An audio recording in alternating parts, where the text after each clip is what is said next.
I'm Karen, 33 years old. After college, I landed a job at a multinational company, which was a dream come true. The pay is good, but the job is tough, with frequent international trips. At 29, I started to feel a little anxious about life and relationships, so I went to a social event with a friend. That's where I met my husband, Mike. Mike is the same age as me. Unlike my job, his is a regular 9 to 5 and doesn't involve travel. Because of that, I earn more than him. After dating for a year and starting to talk about marriage, Mike seemed worried. He asked me, "Can I really make you happy with the way things are?" I knew he was referring to the fact that I earn more, but I reassured him, telling him that it didn't matter and that I loved him for who he was, not because of money. Eventually, Mike proposed, and we had a beautiful wedding. Despite my busy work life, I felt truly happy. Fast forward 2 years, and our married life was peaceful. We even started talking about having children soon. One day, I got home from work, but Mike wasn't there. His shoes were missing, and there were no messages or calls from him. I started to worry and called him. Mike answered and explained that he was working overtime because he'd been given a big project at work, which could lead to a promotion. He apologized for not letting me know earlier and mentioned that he'd likely be working late more often. I was happy for him, even though he hadn't mentioned working overtime before. Mike had always been a little insecure about earning less than me, so I thought a promotion might give him more confidence. I didn't mind his current salary, but with children in our future, more income would definitely help. Since that call, Mike started coming home late and even worked on his days off. Our time together began to decrease. When I came home from work, Mike wasn't there. Even on his rare days off, he still wasn't home. The loneliness was harder than I had expected. I wished he could come home early, and that we could spend a relaxing day together once in a while, but I didn't want to be a burden on him, especially when his promotion was at stake. So, I decided not to confront him about how I felt. Instead, I focused more on my own work to distract myself. I had an overseas business trip coming up, so I thought, I'll just work as hard as he does. Even if I came home early, he wouldn't be there anyway. As a result, I started working overtime more often too, but the longer we spent apart, the more my heart felt heavy. I couldn't bear it anymore. Knowing that it might be hard for him, I decided to share my feelings with him. When Mike came home one evening, I greeted him. "Welcome home, Mike. I have something I want to talk about." "Talk? Does it have to be today? I'm really tired," he replied, which caught me off guard. I hesitated for a moment but then continued, "I'm sorry, but it's something important." He sighed. "If you have something to say, say it quickly. I need to sleep early for work tomorrow." "Tomorrow is Saturday. Are you working on your day off again? Sometimes you should take it easy at home," I suggested gently. Suddenly, Mike snapped, "Enough already, you're nagging. I'm busy, don't you get it? Is it fun for you to bother me?" I was shocked. "That's not what I meant," I said quietly. "Please stop bothering me. Don't you realize how important this time is for me?" he shouted, his face angrier than I had ever seen. "I'm sorry," I whispered, feeling hurt and scared by his reaction. Mike just said he was going to bed and left the room, leaving me alone, trembling with fear. What just happened? I had never seen him like that before. I knew he was busy, but there was no reason for him to speak to me that way. My frustration grew, but I was too afraid to confront him anymore. We had always talked through things in the past, but now, I couldn't voice my true feelings. With my overseas trip approaching and my workload increasing, I tried to push these thoughts aside. One night, I ended up staying late at work again, and I rushed to the train station to catch the last train home. Unfortunately, the train I was waiting for was delayed. I thought, maybe Mike might have gotten home before me. Just in case, I decided to take a taxi. "Excuse me, can you take me to this address, please?" I gave the driver the address of our apartment, and we started moving. During the ride, I felt too tired to even look at my phone. I just stared blankly out the window, lost in thought. Suddenly, I yelled, "Stop, stop the car, please." I had seen something shocking outside the window. Across the pedestrian walkway, I spotted Mike walking with a woman I didn't recognize. "You've got to be kidding me," I thought. Mike had told me he was busy with work, so why was he here with another woman? My mind raced with questions. I wanted to believe it was a mistake, but everything, his clothes, his height, it all matched Mike. Then I saw something even worse. They were kissing right there in public, walking arm in arm. I felt my heart sink. Before I knew it, I had my phone out, recording everything as evidence of his betrayal. As I continued filming, the taxi driver asked. Ma'am? His voice brought me back to reality, and I quickly stopped recording. When I finally got home, Mike wasn't there. I called him right away, desperate to know the truth. The phone rang a few times, but he didn't answer. After several tries, he finally picked up. Stop calling me over and over. If I'm not answering, it means I can't talk right now, he said, sounding annoyed. I'm sorry, I replied, but I really need to ask you something. I'm working overtime right now, can we talk later? He responded, trying to brush me off. Overtime? You mean, you're not cheating, are you? There was a long pause on the other end of the line, then, in a voice filled with anger, he finally spoke. How can you say something like that to your husband, who's tired from work? Enough of this, he let out a frustrated sigh and hung up the phone. I'm not coming home tonight, Mike said abruptly, and then he hung up. His reaction confirmed what I feared, he was really cheating on me, but strangely, I didn't feel anger or sadness. Instead, I was just numb. So, he really is having an affair, I thought. We need to talk about this. Things can't go on like this. True to his word, Mike didn't come home that night. After that, when he did come home, we didn't talk. It felt like he was avoiding any real conversation. Soon enough, the day of my business trip arrived. This time, it was a 2-week trip overseas. On the morning I was leaving, I was unsure how to approach Mike, but surprisingly, he spoke first. Karen, you're leaving for a business trip today, right? Be careful, okay? I was caught off guard. Yes, thank you. He continued, 2 weeks is a long time. You go on these trips often, but I still can't get used to it. It feels lonely. Lonely? Does he really feel that way? I wondered. He added, things have been awkward between us lately. I want to clear up any misunderstandings. So let's have a nice dinner when you get back. I couldn't believe what I was hearing. Is he trying to cover up his cheating with this sweet talk? It was hard to trust his words, but for some reason, I wanted to believe him. Maybe my love for him hadn't completely disappeared, despite everything. His smile, which I hadn't seen in so long, made me question everything. Did I imagine what I saw the other day? I told him, let's have a proper talk when I get back, and then I left for my trip. My business finished earlier than expected, so I decided to return home early, hoping to surprise Mike. Instead of telling him, I thought I'd cook dinner and wait for him. That was the plan.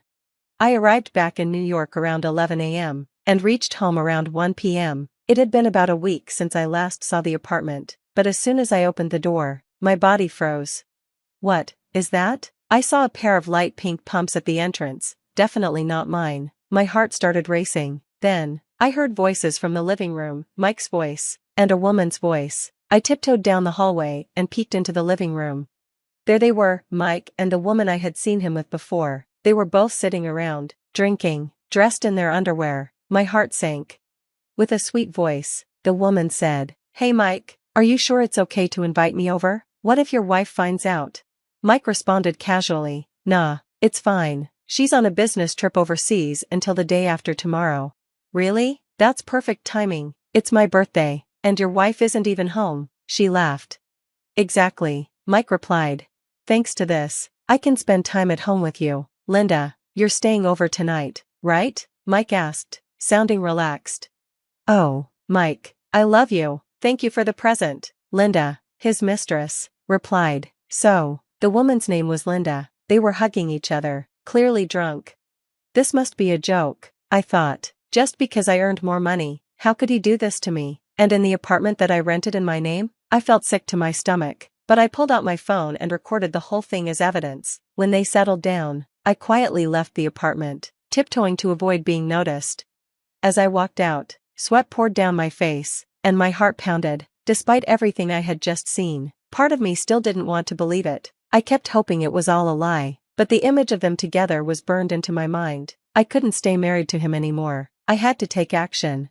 I dialed Mike's number and waited for him to answer. He casually picked up, saying, Hello? I tried to sound urgent. Hey, where are you right now? Huh? I'm at work. Of course. What time do you think it is? He replied, clearly trying to sound convincing. Yeah, I guess so, I said, but it seems like someone is at home right now. His voice wavered as he stammered, what? My trip ended early, and I came back home. When I got to the front door, I heard someone talking inside, I said, weaving a little deception to see how he'd react. Wait, You're standing outside the apartment right now? Mike asked nervously. Yes, I am, Mike. What should I do? Should I go inside and check? I hoped his response would lead to a proper discussion where we could resolve things, but my expectations were shattered when he suddenly shouted, "Could it be a burglar? Get out of there now. Leave immediately." In that moment, any love I had left for him disappeared. Rather than admit his affair or apologize, he chose to lie and continue hiding it, pathetically. "For now, just get somewhere safe," he insisted, and then hung up abruptly. I called the police next. "Hello, is this the police? I think there's a burglar in my house. I can hear unfamiliar voices inside," I said. 2 police officers arrived a few minutes later. I explained the situation to them, and we went up to the apartment together. One of the officers rang the doorbell. When the door opened, Mike stood there with wide eyes. "Why are the police here?" he asked, sounding confused. "Are you the resident of this house?" one of the officers asked. "Yes, I am," Mike replied. "We received a report from your wife that there might be a burglar inside," the officer explained. Mike, clearly nervous, stammered, "A burglar? No, there's no one here." At that moment, I stepped out from behind the door. Mike's face turned pale when he saw me. What are you doing here?" he muttered, his eyes darting around nervously. I apologized to the officers, saying it must have been a mistake, and they left. Inside, I glanced around the apartment, knowing the truth. I didn't see any sign of Mike's mistress. He must have rushed her out when I called earlier. Did he really think I didn't know about the affair? Boldly, he accused me. "Why did you call the police? That's so troublesome." "Well, it was you, Mike, who said there might be a burglar. And weren't you supposed to be at work? Why are you here?" I replied. Never mind, just look at this," I said, showing him the video I took of him and the woman. His face turned pale as he watched. "This isn't what it looks like, Karen, this is..." "You're seriously not going to make excuses now, are you?" I cut him off. He started to sweat, trying to find something to say, but no apology came out. I had enough. "Just stop it. It's painfully obvious you're a jerk who can't even apologize when caught cheating. How does it feel to lie, cheat, and get caught? You didn't think it would happen to you, huh?" "Wait, Karen, I get it. I'll apologize," he finally blurted out. "Your apologies mean nothing to me now. In fact, they're worth less than nothing. Even if you apologize, I'll never forgive you. I'm going to sue you for emotional distress, and that woman too. You both deserve to rot in hell," I spat out, my anger rising. I kicked Mike out of the house and locked the door. He made noise outside for a while, but when I ignored him, he eventually left. Later, I got a call from my in-laws, saying Mike had gone to their house, claiming he had nowhere else to go. I explained everything to them, and they were furious. They made him write and mail the divorce papers to me. Thanks to them, the divorce was finalized quickly.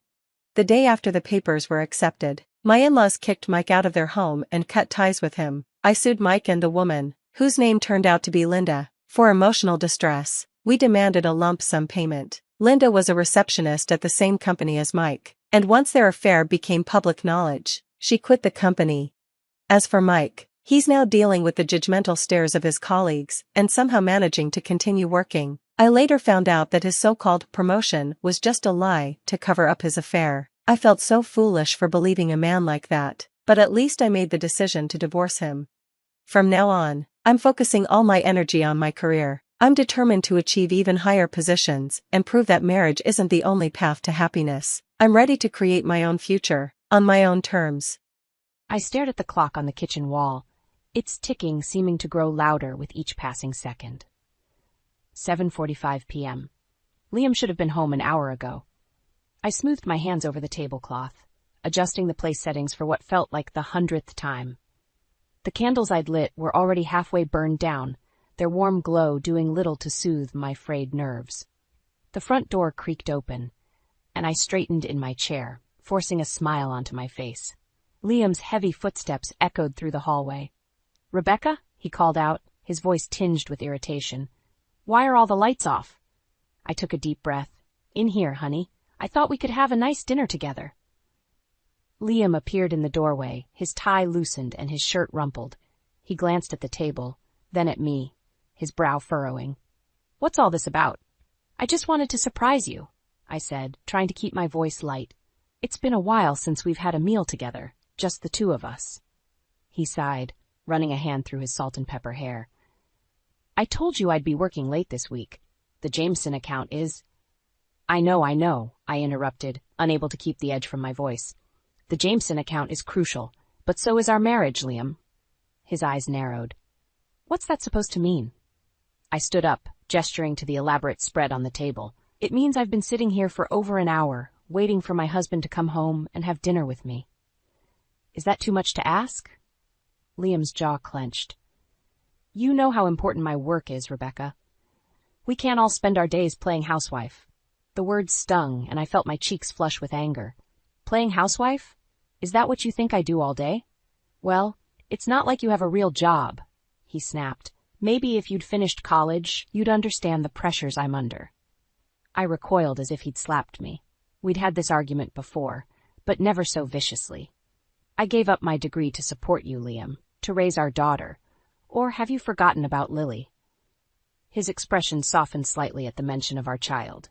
Of course not. But Lily's in high school now. She doesn't need you hovering over her all the time. She needs both of us, I insisted.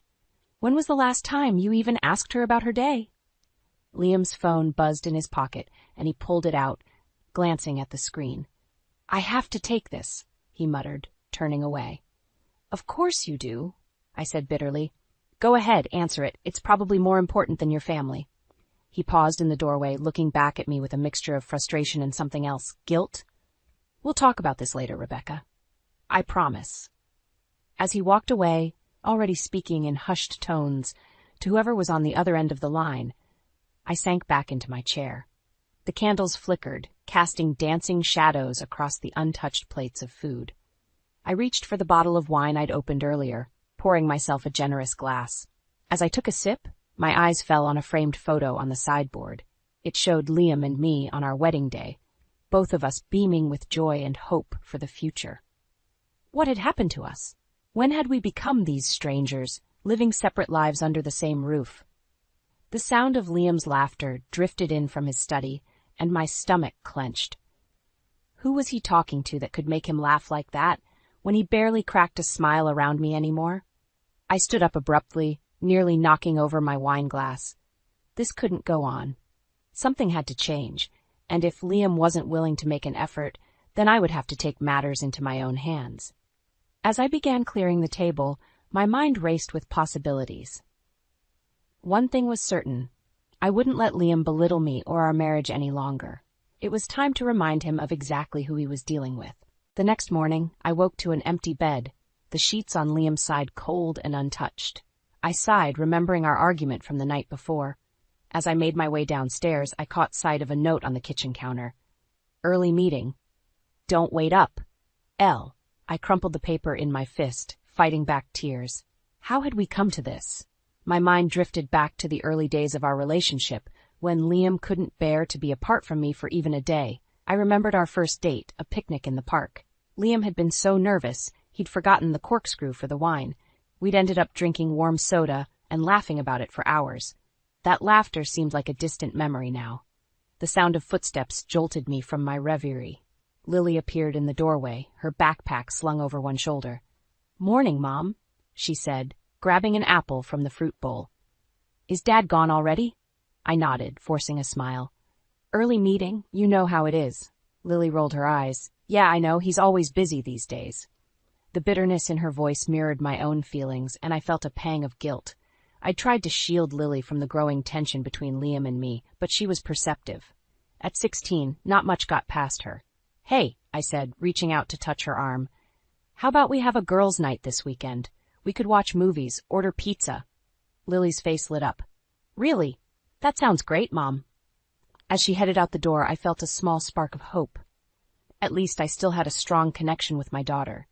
The day dragged on, and I found myself obsessively checking my phone for messages from Liam. Nothing. By late afternoon, I couldn't stand the silence of the house any longer. I decided to surprise Liam at his office, maybe suggest we go out for dinner. I parked in the visitor's lot and made my way to the elevator, my heart pounding with nervous anticipation. As I approached Liam's office, I heard voices through the partially open door. Can't keep doing this, Liam, a woman's voice said softly. What about your wife? My blood ran cold. I inched closer, straining to hear Liam's response. Rebecca doesn't understand the pressures I'm under, he said, his voice low and intimate. Not like you do, Margot. Margot. The name hit me like a physical blow. I'd heard Liam mention her before, his new assistant, fresh out of business school. Young, ambitious, and apparently very understanding. I stumbled back from the door, my mind reeling. Part of me wanted to burst in to confront them both, but a smaller, more rational voice held me back. I needed time to think, to plan my next move. As I turned to leave, I caught a glimpse of them through the crack in the door. Liam was standing close to a young woman with sleek blonde hair, his hand resting on her arm. The intimacy of the gesture made my stomach churn. I made it back to my car before the tears came, hot and angry. How could he do this to me? To our family, as I sat there gripping the steering wheel, a familiar scent wafted through the air. Perfume, the same light, floral fragrance I'd noticed on Liam's collar a few weeks ago. The pieces were falling into place, and the picture they formed was ugly. Liam's late nights, his emotional distance, the way he'd been belittling me, it all made sense now. I took a deep breath, wiping away my tears. The initial shock was fading, replaced by a simmering anger. Liam thought I was just a simple housewife, incapable of understanding his world. Well, I was about to show him how wrong he was. As I started the car, my mind was already racing with plans. I wouldn't confront him yet. No, I needed more evidence first. Liam had underestimated me for the last time. He was about to learn that hell hath no fury like a woman scorned, especially one with nothing left to lose. The next few days were a blur of forced smiles and barely contained rage. I went through the motions of my daily routine, all while my mind raced with questions and plans. Liam, oblivious to my inner turmoil, continued his usual pattern of late nights and distracted conversations. On Friday evening, as I was preparing dinner, Liam surprised me by coming home early. He walked into the kitchen, a bounce in his step that I hadn't seen in months. Rebecca, he said, his voice unusually cheerful. I have great news. I turned from the stove, my heart pounding. Oh, the Jameson account, we landed it. He grinned, reaching for a bottle of wine. This is huge for the company. We're celebrating at the office next week and I want you to be there. I forced a smile even as my stomach churned. That's wonderful, honey. I'm so proud of you. Liam paused, corkscrew in hand. Really? I thought you'd be more excited. I am, I lied, turning back to the stove. It's just been a long week. He came up behind me, placing his hands on my shoulders. The gesture, once comforting, now made my skin crawl. I know I've been distant lately, he said softly, but things are going to change now, I promise. I nodded, not trusting myself to speak.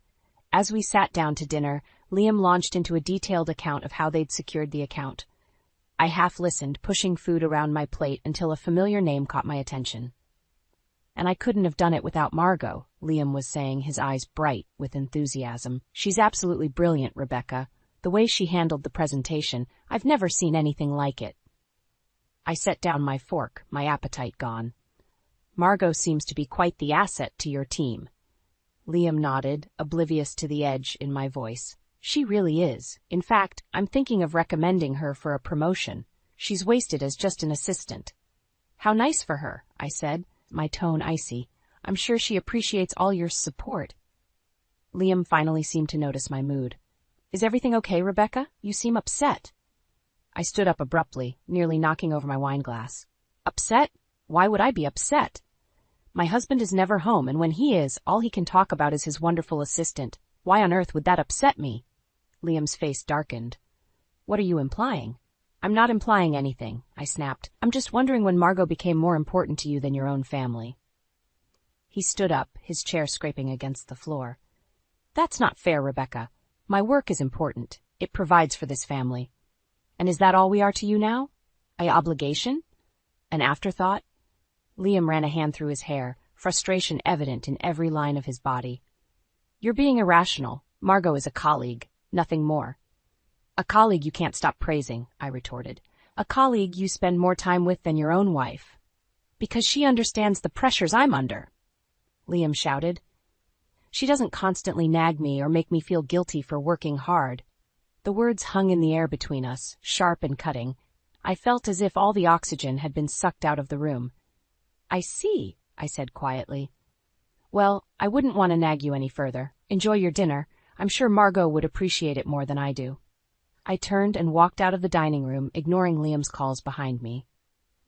As I climbed the stairs to our bedroom, my mind was made up. I couldn't live like this anymore, constantly doubting and second-guessing.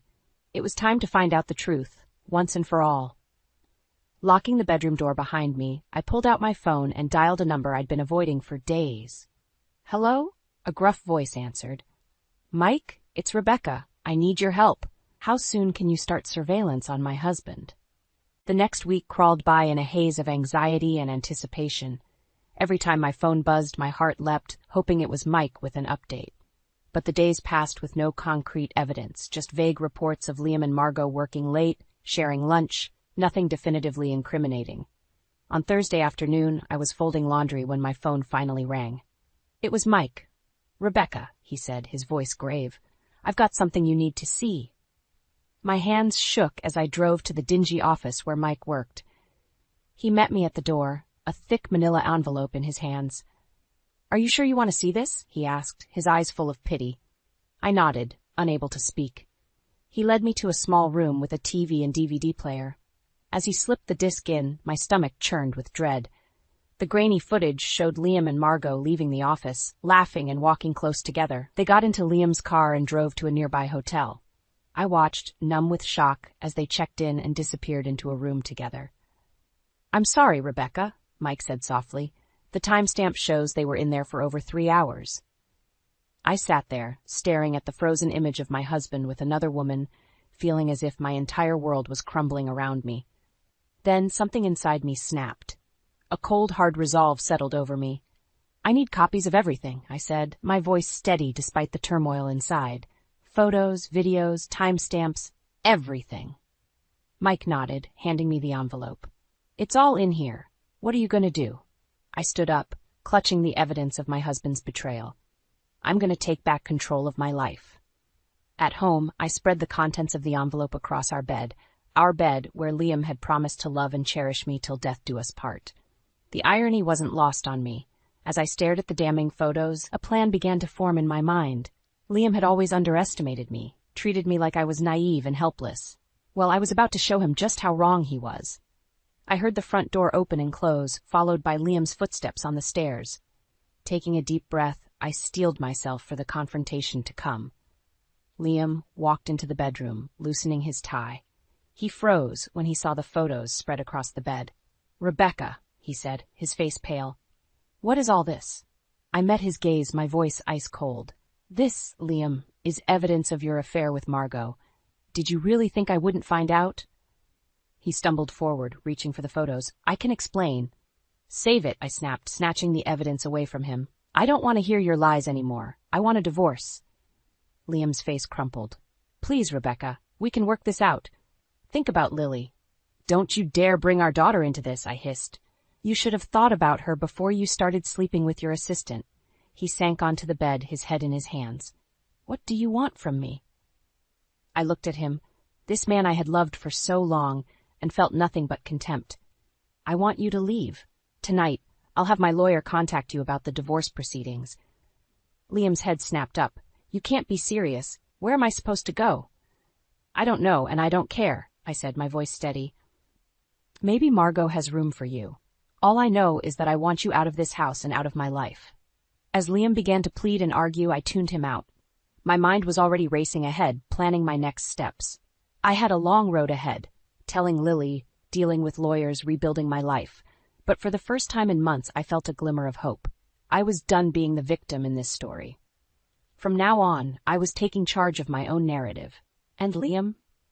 He was about to learn that hell hath no fury like a woman scorned.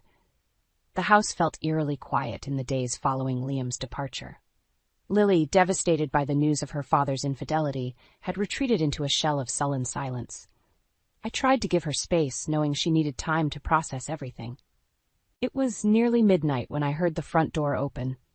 Heavy footsteps stumbled up the stairs, followed by a thud against the wall.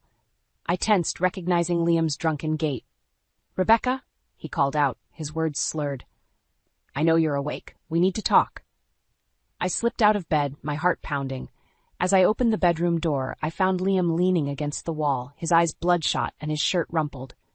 "What are you doing here, Liam?" I asked, keeping my voice low to avoid waking Lily. He lurched forward, nearly losing his balance. "I've lost everything," he mumbled. "My job, my family, it's all gone." I felt a flicker of surprise. "Your job? What are you talking about?" Liam laughed bitterly. "Oh, you'll love this. Turns out sleeping with your assistant is frowned upon in the corporate world. Who knew?" Despite everything, I felt a pang of sympathy. "Liam, I'm sorry." "No, you're not," he interrupted, his voice rising. "This is what you wanted, isn't it? To ruin me?" I shook my head, trying to stay calm. "I never wanted this. You made your choices, Liam." He stumbled closer, and I caught the sharp scent of whiskey on his breath. "It wasn't supposed to happen like this," he said, his voice breaking. "Margot, she was just a distraction. I never meant to fall in love with her." The words hit me like a physical blow. Love. Not just an affair, but love. "You need to leave," I said, fighting to keep my voice steady. "You can't be here." Liam's face contorted with anger. "Leave? This is my house, too. You can't just throw me out on the street." "Dad?" We both turned to see Lily standing in her doorway, her eyes wide with fear and confusion. "Sweetheart," Liam said, his voice softening. "I'm sorry, I didn't mean to wake you." Lily looked between us, her face pale. "Are you drunk?" Before Liam could respond, I stepped in front of him. "Lily, go back to your room. I'll handle this." "But Mom..." "Now, Lily," I said firmly. As soon as her door closed, I turned back to Liam. "You need to go. Now." He shook his head stubbornly. "No, I want to see my daughter." "Not like this," I hissed. "You're drunk and upset. You'll only make things worse." Liam's face crumpled, and for a moment I saw a glimpse of the man I'd fallen in love with all those years ago. "I've ruined everything, haven't I?" he whispered. I felt my resolve weakening, but I steeled myself. "Yes, you have. But that's not my problem anymore. You need to leave, Liam. Don't make me call the police." He stared at me for a long moment, then nodded slowly. As he turned to go, he paused at the top of the stairs. "I do love you, Rebecca. I always have." I watched him stumble down the stairs and out the front door, my emotions a tangled mess of anger, pity, and grief. When I heard his car start and drive away, I let out a shaky breath. Lily's door creaked open behind me. "Mom?" she said softly. "Is Dad gone?" I turned to face her, seeing the pain and confusion in her eyes. In that moment, I knew I had to be strong, not just for myself, but for her. "Yes, honey," I said, pulling her into a hug. "He's gone, but we're going to be okay. I promise."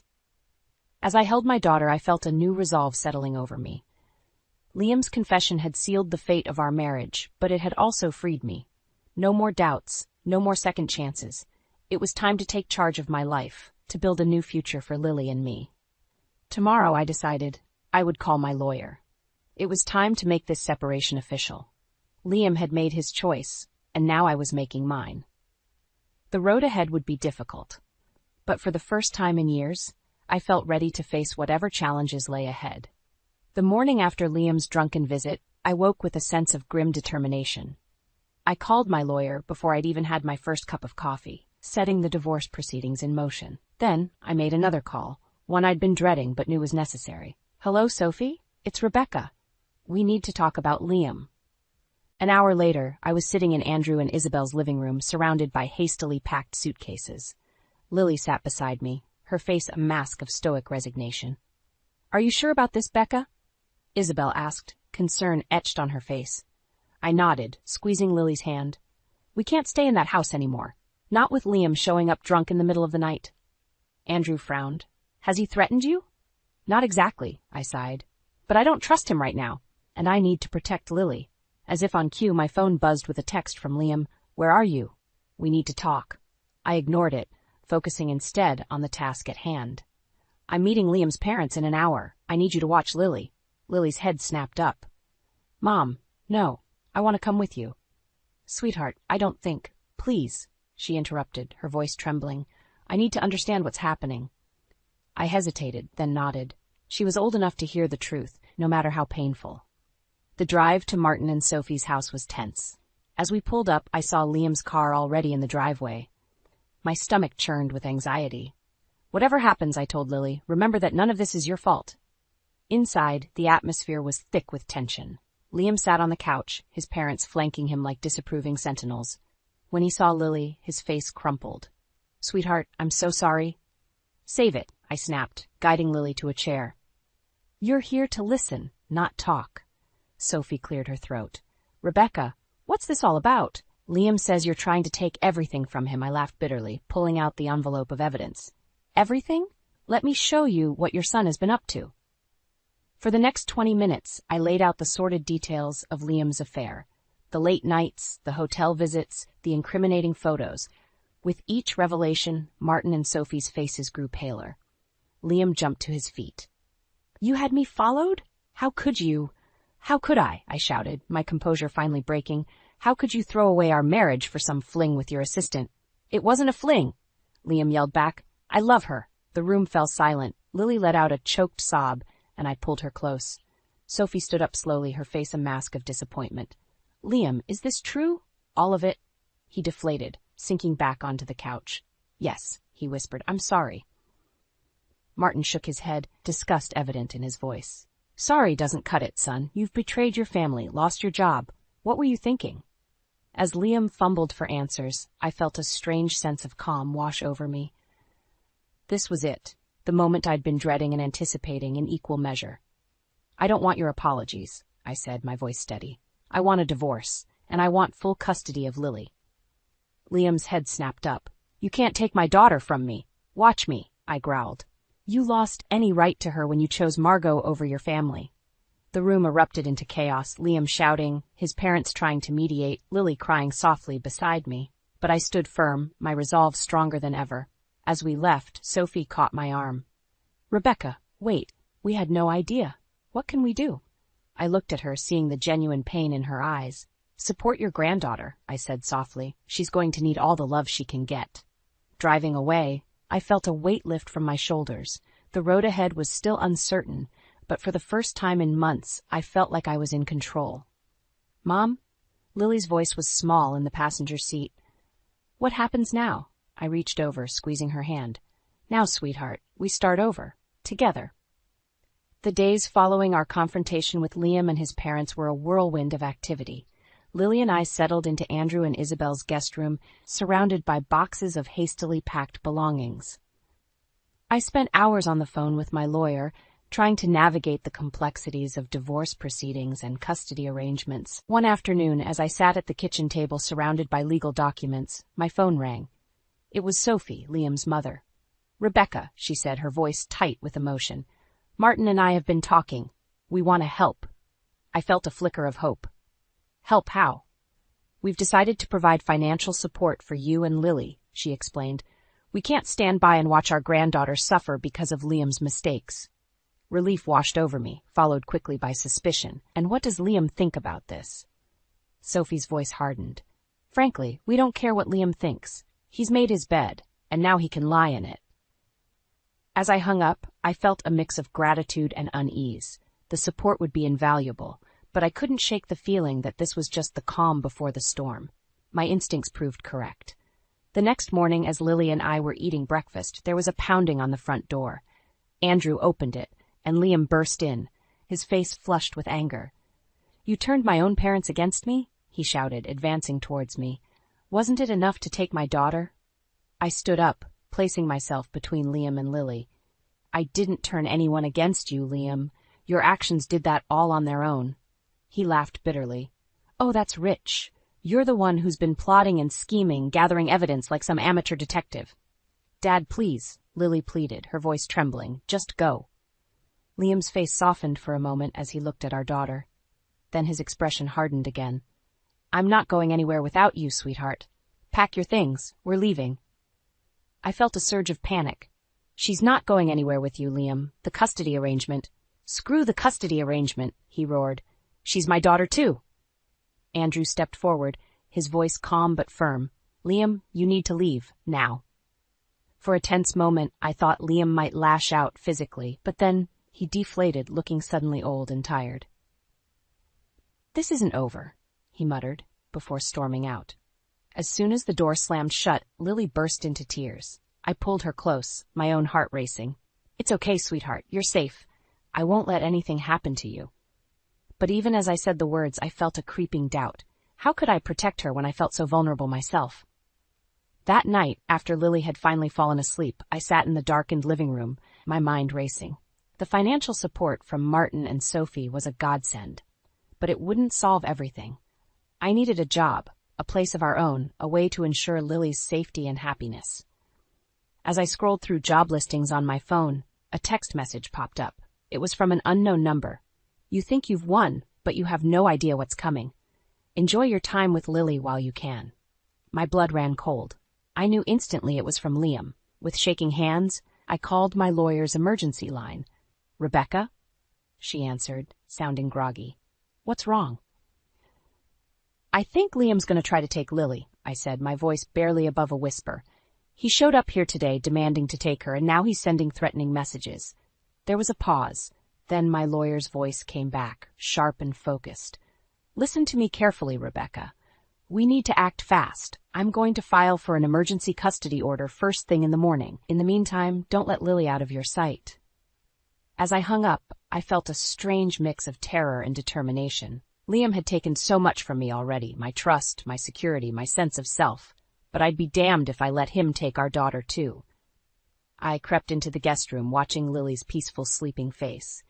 In that moment, I made a silent vow. No matter what it took, no matter how hard the fight, I would protect her. Liam might think he held all the cards, but he was about to learn that a mother's love was a force to be reckoned with. The battle lines were drawn, and I was ready for war. 6 months after Liam's threatening message, I stood in the doorway of our new apartment, watching Lily unpack her books.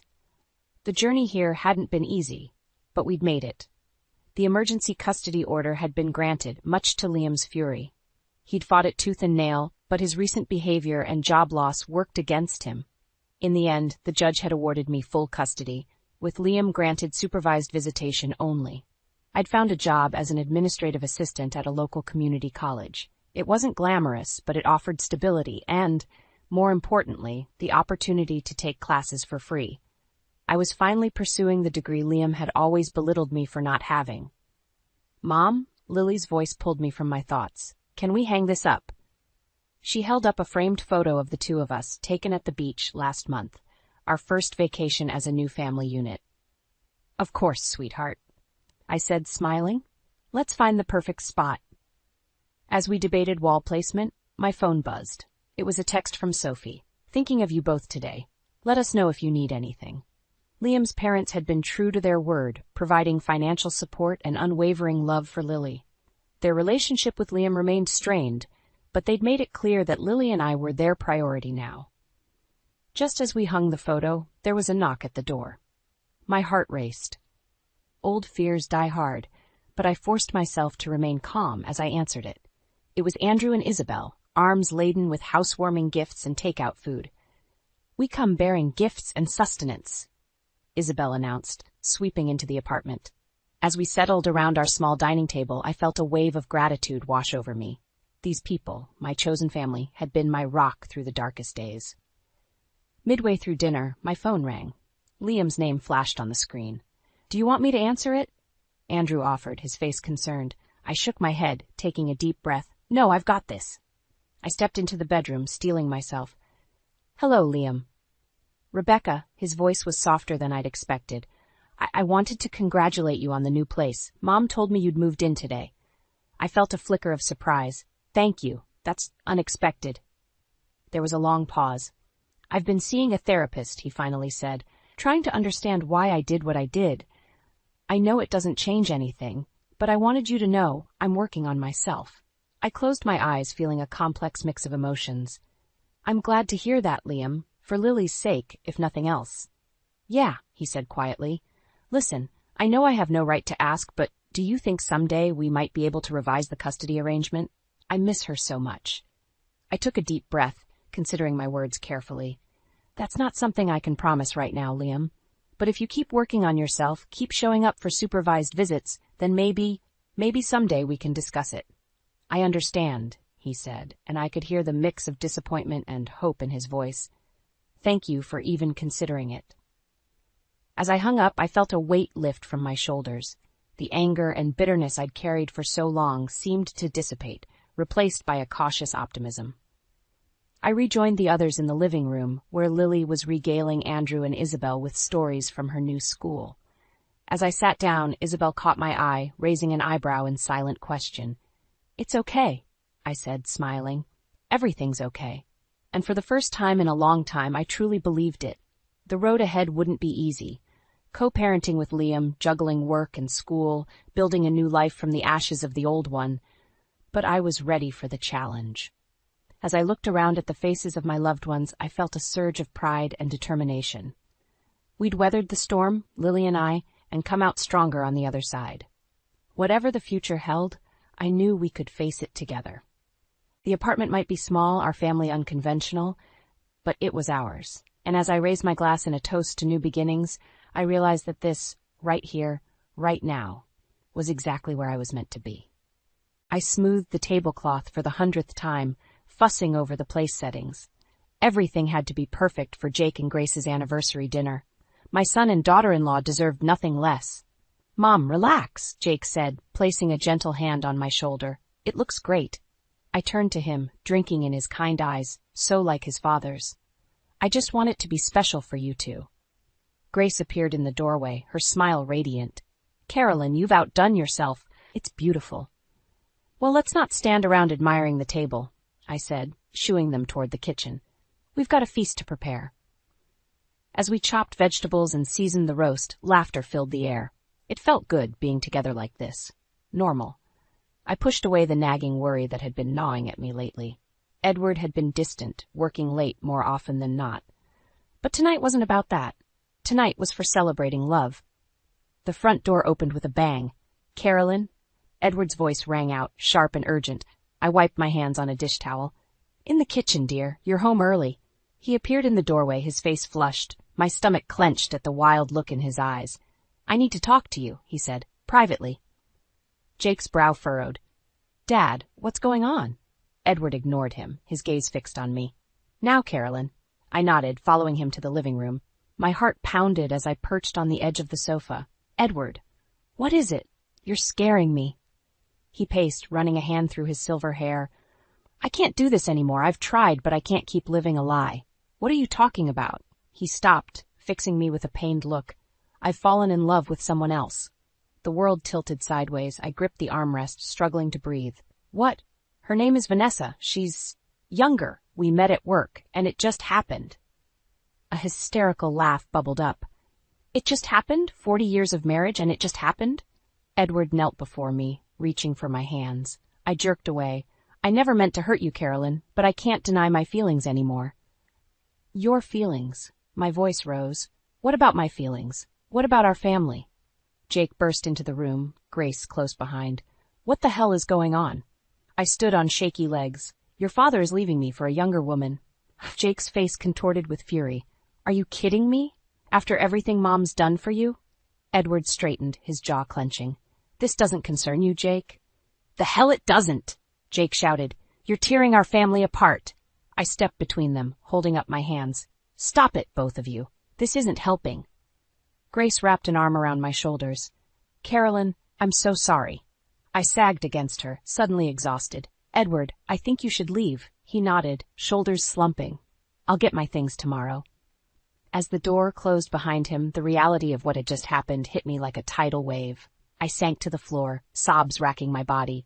Jake knelt beside me, pulling me into a fierce hug. "It's okay, Mom. We're here. We've got you." I clung to him, my mind reeling. How had this happened? Where had I gone wrong? And who was this Vanessa who had stolen my husband's heart? As the tears subsided, a steely resolve took root. This wasn't over. I wouldn't let Edward throw away our life together without a fight. And if he truly wanted out, well, he'd better be prepared for one hell of a battle. I pulled back, wiping my eyes. "I'm sorry about dinner," I said, my voice hoarse. Grace squeezed my hand. "Don't worry about that. What can we do?" I took a deep breath, squaring my shoulders. "You can help me figure out who this Vanessa is, because I have a feeling there's more to this story than Edward's letting on."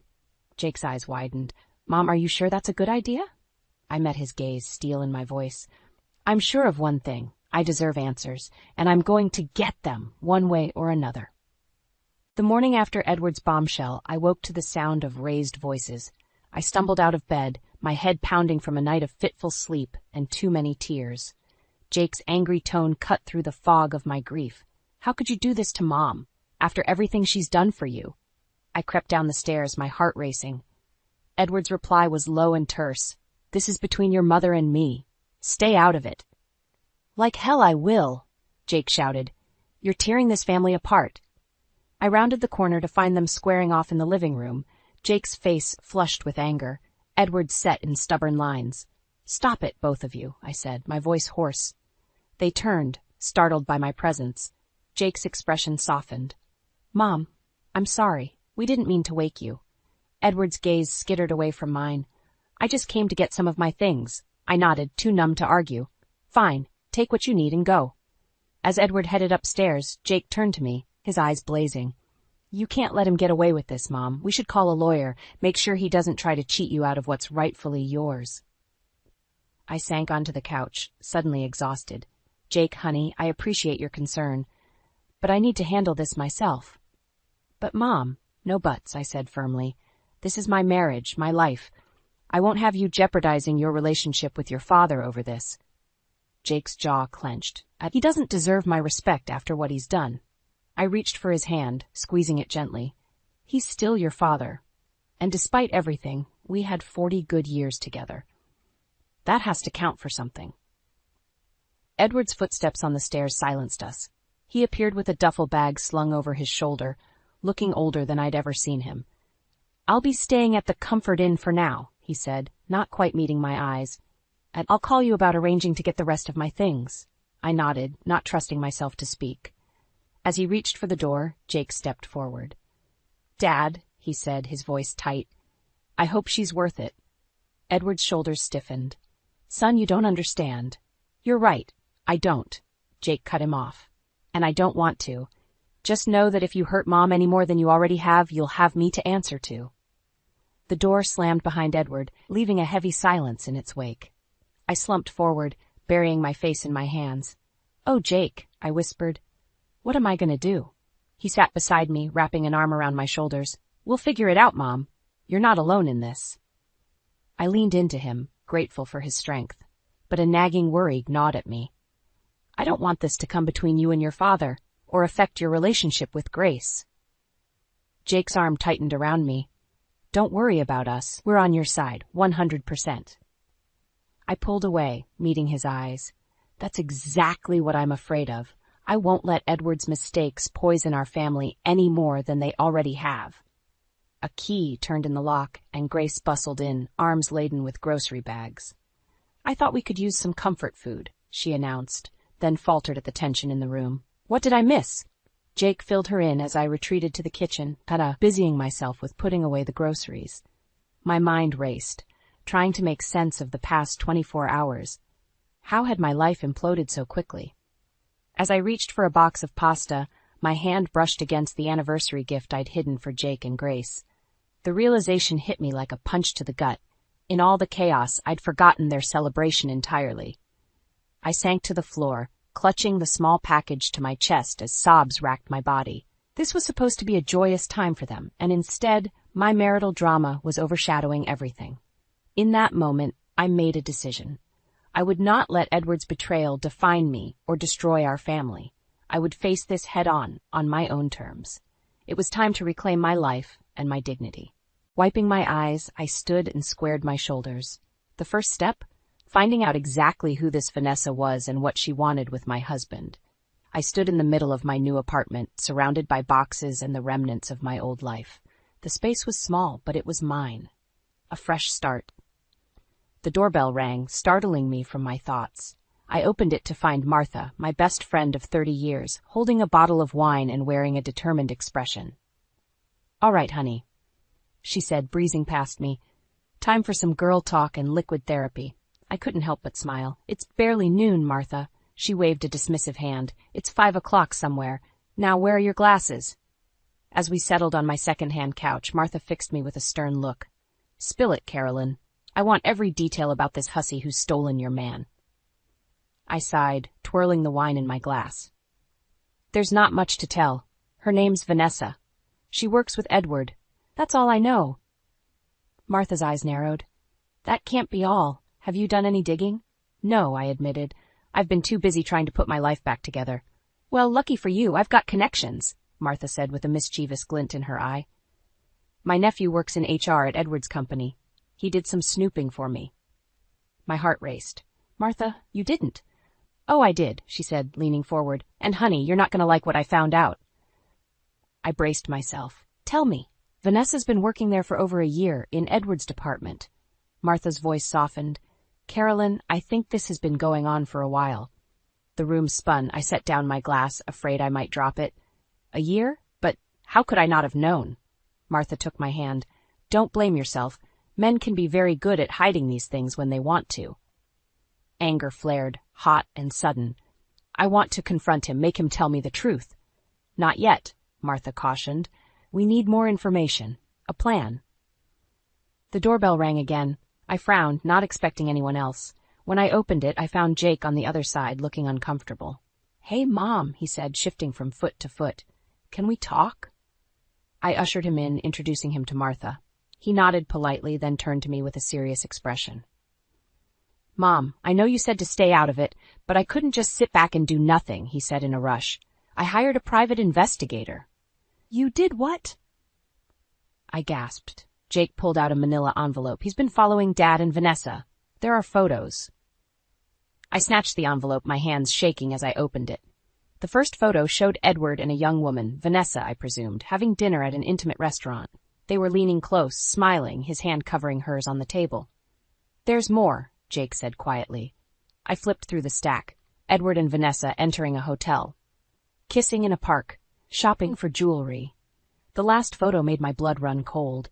It showed them outside a real estate office, Edward's arm around Vanessa's waist as they looked at a for sale sign.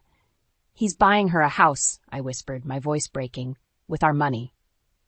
Martha cursed under her breath. Jake put a hand on my shoulder.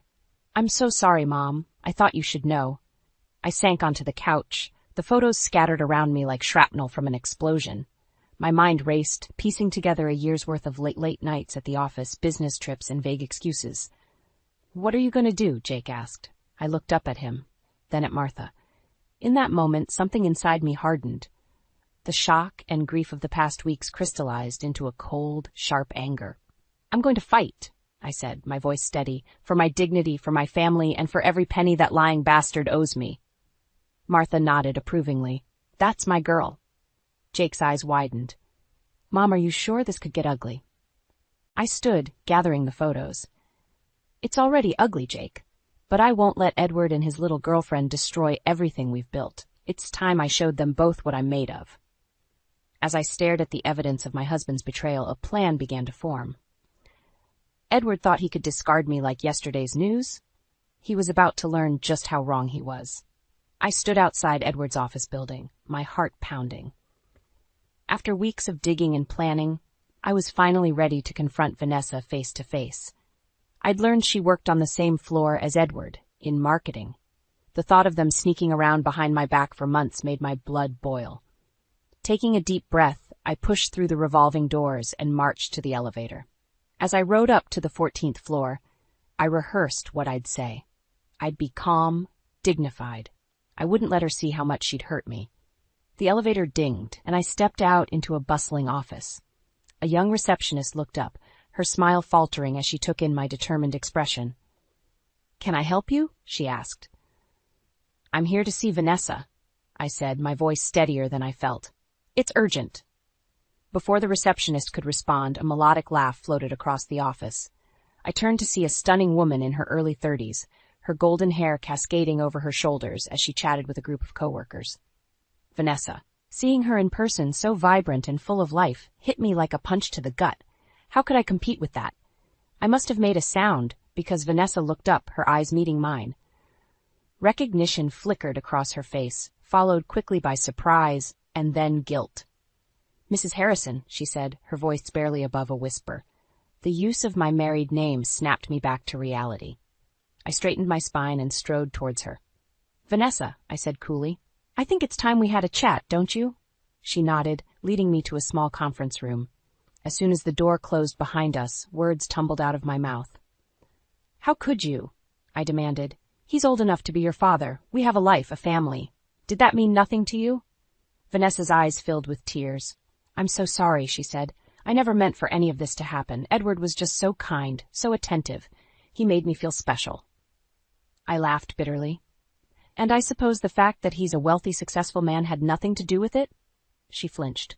It wasn't like that. We connected on a deeper level. He understands me in a way no one else ever has. Oh, spare me, I snapped.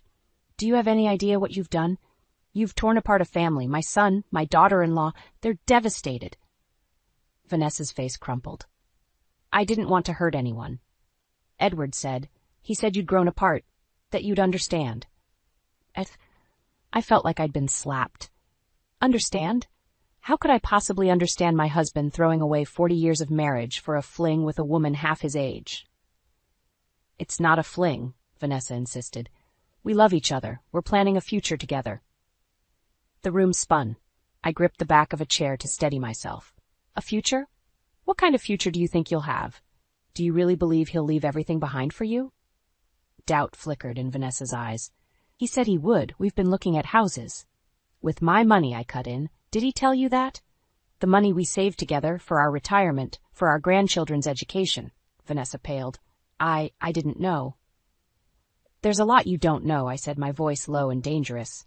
But I'm going to make sure Edward knows everything about how you've been manipulating him, using him for his money and status. That's not true, Vanessa cried. I leaned in close. Isn't it? Think carefully, Vanessa. Are you prepared for the scandal this will cause? For everyone to know you as the homewrecker who destroyed a respected family man's life? Tears streamed down her face. Please, she whispered, I never wanted it to be like this. I straightened up, smoothing my blouse. It's too late for that. You made your choice. Now you'll have to live with the consequences. As I turned to leave, Vanessa called out, What are you going to do? I paused at the door, looking back at her tear-stained face. In that moment, I made a decision that would change everything. I'm going to fight, I said. For my marriage, for my family, and for every penny Edward and I built together. And heaven help anyone who stands in my way. With that, I walked out, leaving Vanessa sobbing behind me. As I rode the elevator down, a plan began to form. It was time to show Edward and Vanessa exactly who they were dealing with. I was elbow-deep in soapy water, scrubbing dishes with more force than necessary, when my phone rang. Jake's name flashed on the screen.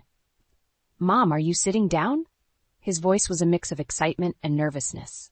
I'm standing at the sink. Why? I replied, drying my hands. Grace is pregnant. You're going to be a grandmother. The world tilted on its axis. I gripped the counter, overwhelmed by a tidal wave of emotions. Joy, pride, and love crashed over me, momentarily washing away the pain and anger of the past few weeks. Oh, Jake, I whispered, tears streaming down my face. That's wonderful news. I'm so happy for you both. We talked for a few more minutes, making plans for a celebratory dinner. As I hung up, a bittersweet ache settled in my chest. This should have been a moment of pure happiness, shared with Edward. Instead, I was alone in my tiny apartment, the ghost of my broken marriage haunting every corner. I shook off the melancholy. This was about Jake and Grace, not my problems. I would not let Edward's betrayal taint this precious moment. The next evening, I arrived at Jake and Grace's house with an armful of gifts and a plastered-on smile. As Grace opened the door, her radiant glow took my breath away. Carolyn, she exclaimed, pulling me into a hug. Thank you for coming. I held her tight, blinking back tears. I wouldn't miss this for the world, sweetheart. Jake appeared behind her, his face a mixture of joy and concern. Mom, you didn't have to bring all this. I waved him off. Nonsense. It's not every day I find out I'm going to be a grandmother. As we settled in the living room, surrounded by baby books and ultrasound photos, I felt a warmth I hadn't experienced in weeks. This was what mattered. Family, love, new beginnings. Grace regaled me with tales of morning sickness and cravings, while Jake hovered protectively. I offered advice and shared stories from my own pregnancy, carefully editing out any mention of Edward. But as the evening wore on, I couldn't help but notice the elephant in the room. Edward's absence was a palpable void, made all the more apparent by Jake and Grace's occasional worried glances in my direction. Finally, during a lull in the conversation, Jake cleared his throat. Mom, we've been thinking, Maybe we should invite Dad to the next ultrasound appointment. He is the baby's grandfather, after all. The warmth I'd been basking in evaporated instantly. Oh, I said, my voice small. I see. Grace reached for my hand. We don't have to if you're not comfortable with it. We just thought, well, it might be a chance for everyone to come together. I forced a smile. Of course.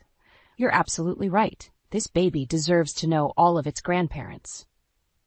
The rest of the evening passed in a blur. As I drove home, my earlier joy curdled into something bitter and angry. How dare Edward get to waltz back into our lives and play the doting grandfather? How dare he reap the rewards of family while abandoning his responsibilities? By the time I reached my apartment, I was seething. I paced the small living room, my mind racing. I couldn't let Edward think he could have it both ways, the excitement of a new relationship and the comfort of his old family. My eyes fell on the stack of evidence I'd gathered about his affair. Photos, financial records, emails, all proof of his betrayal. I'd been hesitant to use it, clinging to some misguided hope of reconciliation. But now, I reached for my phone, my hand shaking slightly as I dialed a number I'd memorized but never used. Hello, a gruff voice answered. Mr. Daniels, this is Carolyn Harrison. You were recommended to me as a divorce attorney. I took a deep breath, steeling myself. I think it's time we talked about my options. As I hung up, a strange calm settled over me. The path ahead would be difficult, but I was done playing the victim. It was time to take control of my life, to fight for what was rightfully mine. And if Edward thought he could have his cake and eat it too, he was in for a rude awakening. Let the battle begin. My hands shook as I clutched the manila envelope. Inside was irrefutable proof of Edward's betrayal, meticulously gathered by my neighbor Frank, a retired detective who'd taken on my case as a personal mission. I stood outside the coffee shop where Edward had agreed to meet me, steeling myself for the confrontation ahead. Through the window, I saw him sitting at a corner table, looking relaxed and carefree. The sight made my blood boil. Taking a deep breath, I pushed open the door and marched toward him. His eyes widened as he took in my expression. Carolyn, he said, half rising. What's wrong? I slapped the envelope on the table. Sit down, Edward. We need to talk. As he sank back into his chair, I pulled out the chair opposite him and sat, my back ramrod straight. Open it, I commanded. With a puzzled frown, Edward reached for the envelope. As he pulled out the contents, photos, bank statements, hotel receipts, the color drained from his face. How did you? He began. It doesn't matter how I got it, I cut him off. What matters is that I know everything. Every lie, every secret meeting, every penny you've spent on her. Edward's jaw clenched. You had me followed? Don't you dare try to make me the bad guy here, I hissed. You're the one who threw away 40 years of marriage for a woman half your age. He had the grace to look ashamed, but only for a moment. Then his eyes hardened. You don't understand, Carolyn. Vanessa and I, we have a connection. She makes me feel alive again. And I made you feel dead? I spat. Was our life together really so terrible? Edward sighed, running a hand through his hair. It wasn't terrible. It was just stagnant. We fell into a routine. Vanessa reminded me of what it feels like to be passionate about life. Each word was a dagger to my heart, but I refused to let him see how much he was hurting me. So you decided to throw everything away? Our home, our family, our future? I didn't mean for it to happen like this, he said. I was going to tell you. I couldn't find the right time. I laughed bitterly. Oh, I'm sure. And I suppose you were going to tell me about the house you're buying her? With our retirement savings? Edward's eyes widened. How did you? I told you. I know everything, I said, leaning forward. So here's what's going to happen. You're going to give me a fair divorce settlement, half of everything we've built together. And you're going to do it quietly, without dragging our family through a public scandal. He bristled. Or what? I pulled out one last photo, Edward and Vanessa in a compromising position in his office. Or I'll make sure your boss, your colleagues, and every country club member in town sees this. How do you think that will affect your precious career? Edward's face flushed with anger. You wouldn't dare. Try me, I said, my voice ice cold. You seem to have forgotten who I am, Edward. I'm not just the quiet librarian you can push aside. I'm the woman who stood by you for 40 years, who helped build your success. And I'll be damned if I let you take that away from me. For a long moment, we stared at each other across the table, decades of shared history crackling between us like live wires. Finally, Edward slumped in his chair. "What do you want?" he asked, defeated. I stood, gathering the evidence. "I want what's fair. My lawyer will be in touch." As I turned to leave, Edward called out, "Carolyn, wait. I'm sorry for everything." I paused, my hand on the door. Without turning back, I said, "Save your apologies, Edward. It's too late for that." Stepping out into the sunlight, I felt a weight lift from my shoulders. The confrontation I'd been dreading was over, but the real battle was just beginning. As I walked away from the cafe, I realized that for the first time in weeks, I felt strong, empowered. Whatever came next, I was ready to face it head on. I smoothed my dress, hands trembling slightly as I rang the doorbell to Jake and Grace's house. The weight of the evidence in my purse felt like a ticking time bomb. Tonight was supposed to be a celebration of their anniversary, but I knew it would end in chaos. Grace opened the door, her smile faltering as she took in my expression. "Carolyn, is everything okay?" I forced a smile. "Of course, dear. Happy anniversary." As I stepped inside, the sound of laughter drifted from the dining room. My heart clenched when I recognized Edward's voice among them. Taking a deep breath, I steeled myself and followed Grace. The room fell silent as I entered. Edward's face paled, while Jake and our other relatives looked between us, sensing the tension. "Mom," Jake said, rising, "I'm glad you could make it." I nodded, my eyes locked on Edward. I wouldn't miss it for the world. Throughout dinner, conversation was strained. I could feel Edward's nervous glances, waiting for the other shoe to drop. Jake and Grace tried valiantly to keep things light, but the undercurrent of tension was unmistakable. As Grace brought out dessert, I knew it was time. I couldn't let this charade continue any longer. "Before we eat," I said, my voice cutting through the chatter, "there's something I need to say." All eyes turned to me. Edward half rose from his chair, panic written across his face. "Carolyn, please." "No, Edward," I said firmly. "They deserve to know the truth." I pulled out the envelope, spreading its contents across the table. Photos of Edward and Vanessa, bank statements, hotel receipts, all laid bare for our family to see. Gasps and murmurs filled the room. Jake's face contorted with fury, while Grace covered her mouth in shock. "Dad," Jake growled, "what the hell is this?" Edward's shoulders slumped. I can explain." "Explain what?" I cut in. "How you've been cheating on me for months? How you've been spending our retirement savings on your mistress?" The room erupted into chaos. Jake lunged across the table, grabbing Edward by the collar. "How could you do this to Mom, to our family?" Grace tried to intervene, tears streaming down her face. "Please, stop. Think of the baby." Her words cut through the mayhem like a knife. Jake released Edward, stepping back with a look of disgust. Edward, his face ashen, turned to me. "Carolyn, I'm so sorry. I never meant for it to go this far." "Save it," I spat. "I've heard all your excuses. I'm done." I turned to the rest of the family, my voice shaking. "I wanted you all to know the truth. Edward and I are getting a divorce. He's chosen his new life, and I'm choosing to move on with mine." The silence that followed was deafening. Then, to my surprise, my sister-in-law stood up. "Carolyn," she said softly, "we're here for you. Whatever you need." One by one, the others nodded, murmuring words of support.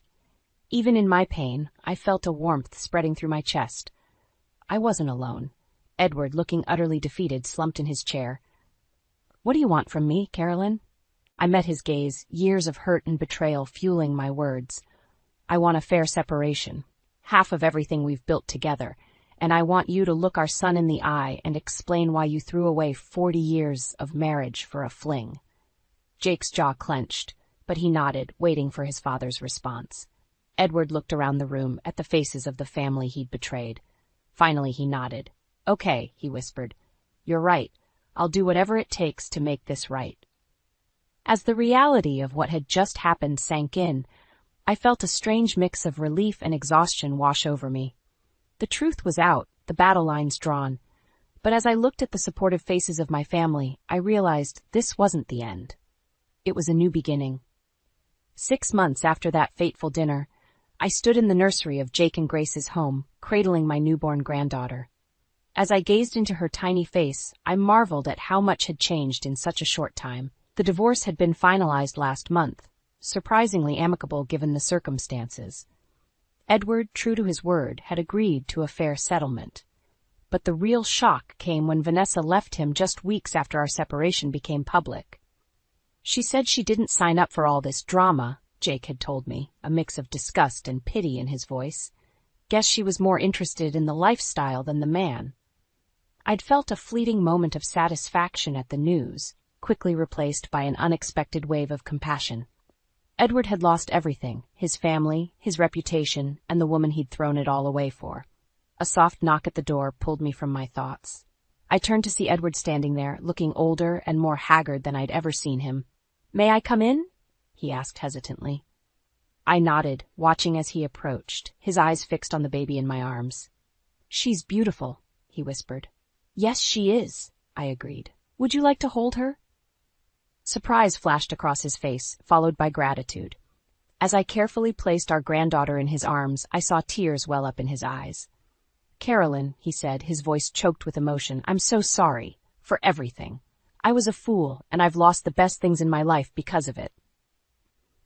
I sighed, feeling the last of my anger and resentment melt away. "I know, Edward, and while I can't forget what happened, I think I'm finally ready to forgive." He looked up, hope shining in his eyes. "Really?" I nodded. "Not for you, but for me, and for her," I added, gently stroking the baby's cheek. "She deserves to know her grandfather, despite his mistakes." Edward's shoulders sagged with relief. "Thank you," he whispered. "I promise I'll spend the rest of my life trying to make amends." As we stood there, cooing over our granddaughter, Jake appeared in the doorway. His eyes widened at the sight of us together, but after a moment, he smiled. "Everything okay in here?" he asked. I reached out, pulling him into our circle. "Everything's perfect," I assured him. Later that evening, as I prepared to leave, Grace pulled me aside. "Carolyn," she said, her eyes shining, "I just wanted to tell you how amazing you've been through all of this. You're the strongest woman I know." Her words warmed my heart. "Thank you, sweetheart. But I couldn't have done it without your support, all of you." As I drove home to my cozy apartment, I reflected on the journey of the past year. The pain, the anger, the betrayal. It had all led me to this moment. I'd discovered a strength I never knew I possessed, forged new bonds with my family, and even found a way to forgive the man who'd broken my heart.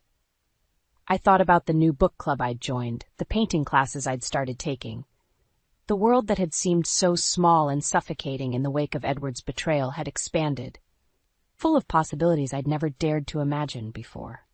Pulling into my parking spot, I caught sight of my reflection in the rearview mirror. The woman staring back at me wasn't the same one who'd stood shell-shocked in her kitchen all those months ago. This woman was stronger, wiser, and infinitely more resilient. As I climbed the stairs to my apartment, I felt a sense of peace settle over me. The future stretched out before me, uncertain but full of promise. Whatever came next, I knew I could handle it. After all, I was Carolyn Harrison, survivor, grandmother, and architect of my own happiness, and my story was far from over. The first sign that something was wrong came when my laptop wouldn't boot up. Just a black screen, no matter how many times I pressed the power button. My heart rate quickened. 5 years of research, countless sleepless nights, all stored on that hard drive. I'm Nina, and until that moment, I thought I was 3 weeks away from defending my PhD thesis on corporate ethics and whistleblower protection. Now I was staring at a dead screen, trying not to panic. "Percy!" I called out to my husband. "Can you come look at this?" He appeared in the doorway of our home office, coffee mug in hand. "What's wrong, babe?" "My laptop won't start. Nothing's happening." Percy set his mug down and leaned over my shoulder, his cologne too strong this early in the morning. He pressed a few keys, tried the power button again. "Did you back everything up?" "Of course I did. Multiple places." I grabbed my external hard drive from the desk drawer, hands trembling slightly as I connected it to Percy's computer. Empty. Completely empty. "That's impossible," I whispered. "Everything was there yesterday." "What about the cloud backup?" Percy suggested, his voice oddly calm. I logged into my cloud storage. Access denied. I tried again, and again. Nothing. I need to call tech support. I reached for my phone just as the doorbell rang. That'll be Mother, Percy said. She's joining us for breakfast, remember? Regina swept into the house like a cold front, her designer handbag swinging from her arm. Nina, darling, you look dreadful. Trouble sleeping? My thesis. I started to explain, but she cut me off. Oh, all that corporate whistleblower nonsense? Perhaps it's a sign you should focus on more traditional pursuits. She smiled, her lipstick perfect as always. Percy tells me you've been talking about starting a family. I ignored her, dialing tech support with shaking fingers. 1 hour turned into 3. No explanation, no recovery possible. 5 years of work, gone without a trace. These things happen, sweetheart, Percy said, rubbing my shoulders. Maybe Mother's right. Maybe it's time to consider other options. I barely heard him. My mind was racing through every backup, every safety measure I'd put in place. None of this made sense. That evening, I sat in the dark office, staring at my useless laptop. Percy and Regina's voices drifted up from the kitchen below, where they thought I couldn't hear them. She'll get over it, Regina was saying. It's better this way. That research could have caused problems for the Foundation. We've nipped her ambition in the bud, just like we discussed. Percy's response was softer, but clear enough. I know, Mother. You were right, as always. The world stopped spinning for a moment. My husband's words echoed in my head, each syllable a betrayal. 5 years of research on corporate whistleblower protection. Research that could have exposed practices at the Harrison Foundation, his family's company. Of course, I sat there, perfectly still, as their voices continued below. Every touch, every comforting word from Percy over the past few hours played back in my mind with new meaning. The too calm reaction, the gentle suggestions to give up. They thought they'd broken me, destroyed my work, my dreams, my future. I stood up slowly, my body moving on autopilot. In the bedroom, I pulled out my overnight bag, the one Percy never noticed I kept packed after watching my mother escape my father years ago. I took only what I could carry quietly, some clothes, my passport, the emergency cash I'd hidden inside an old textbook. In the kitchen, their voices continued, discussing my future as if it belonged to them. Regina's laugh floated up the stairs, the sound of a victory she thought she'd won. I wrote a single line on a post-it note. I know what you did. Stuck it to Percy's pillow. The night air was cool on my face as I slipped out the back door. My car was parked around the corner, keys in my pocket. They wouldn't hear me leave. Tomorrow, they'd wake up to find me gone. Percy would probably call my friends, my department, maybe even the police. But I'd learned enough about disappearing from my research. I knew how to vanish, how to rebuild, how to wait. They thought they'd destroyed my work on corporate whistleblowers and ethics. Instead, they'd given me the perfect case study. I just needed time to build it. I started the car, my hands steady now. In the rearview mirror, our house, Percy's house, grew smaller and darker. I didn't look back again. They wanted to nip my ambition in the bud. They should have remembered that some plants grow stronger when cut. 3 months after disappearing, I sat in a cramped office at Metropolitan University, staring at a stack of research assistant applications. My new boss, Dr. Fatima Rodriguez, tapped her pen against her desk. Your credentials are almost too good, she said, studying my carefully edited CV. Why would someone with your publication record want an entry-level position?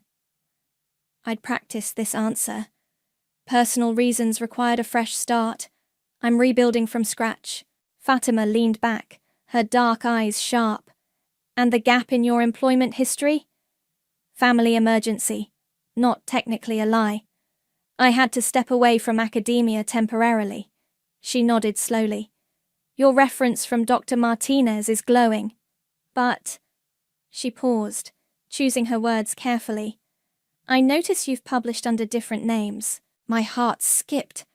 I'd used variations of my name to make it harder for Percy and Regina to track my work. Professional evolution, I said smoothly, testing different academic identities. Fair enough. Fatima stood up, extending her hand. Welcome aboard, Nina. That handshake marked the beginning of my resurrection. Over the next few months, I threw myself into work, helping Fatima with her research, while secretly rebuilding my own thesis from memory. One evening, as we were reviewing data, Fatima broke our comfortable silence. Someone's been asking about you. My fingers froze over the keyboard. Who? A man named Percy. Says he's your husband. Ex-husband, I corrected, my voice steady. We're not in contact. Fatima watched me carefully. He seemed worried. He's an excellent actor. I met her gaze. Please don't tell him where I am. Already told him I'd never heard of you. She smiled. Whatever you're running from, your secret's safe with me. That night, I worked later than usual, piecing together my research on corporate whistleblower protection. My original thesis had focused on how companies silence internal critics. Now, I had personal experience to draw from. You're not the first, Viviana, one of our graduate students, said one day over coffee. My sister's research on gender discrimination got accidentally deleted right before submission. What did she do? Started over, published under a pseudonym. Now she's tenured at Yale. Viviana grinned. Sometimes the best revenge is success. Those words became my mantra. Every morning, I arrived before sunrise, rebuilding my work piece by piece. Every evening, I scanned academic journals, looking for patterns of sabotage against female researchers. 6 months in, Fatima caught me working on my thesis late one night. I wondered when you'd start again, she said, pulling up a chair. Want to tell me the real story? I hesitated, then told her everything. The sabotage, Percy's betrayal, Regina's orchestration. Those bastards, Fatima muttered when I finished. You know what this means? Your new thesis needs to be twice as powerful. She helped me restructure my research, expanding its scope beyond individual whistleblowers to systematic suppression of academic work. We worked weekends, holidays, early mornings. Your ex-husband's family foundation keeps coming up in my research, Fatima said one day, showing me a series of news articles. Multiple cases of suspicious project cancellations, all targeting women researchers. Add it to the case studies, I said, my voice cold. But don't use my name. A year after starting over, I submitted my new thesis under the name N.R. Richardson. 2 months later, it passed peer review with distinction. Congratulations, Dr. Richardson, Fatima said, handing me the acceptance letter. Ready to shake up the academic world? I smiled, thinking of Regina's face when she dismissed my corporate whistleblower nonsense. The funny thing is, I told Fatima, they thought they were protecting their family's reputation. Instead, they gave me the perfect case study in corporate corruption. What now? Now? I looked at the growing pile of interview requests from ethics journals. Now we build something they can't delete. That evening, I received an email from an anonymous employee at the Harrison Foundation seeking consultation on internal ethical concerns. They had no idea who I was. They'd found my work through academic channels. I stared at the email for a long time, thinking about karma and timing. Then I typed a simple response. I'd be happy to help. Let's schedule a meeting. Fatima found me still at my desk, smiling at the screen. Good news? She asked. The best kind, I replied. The kind that takes patience. She squeezed my shoulder. Whatever you're planning, I want front row seats. I closed my laptop, thinking of Regina's smug smile, Percy's weak excuses. They thought they'd silenced me. Instead, They'd given me a voice that would echo through every corporate boardroom in the country. "Trust me," I said.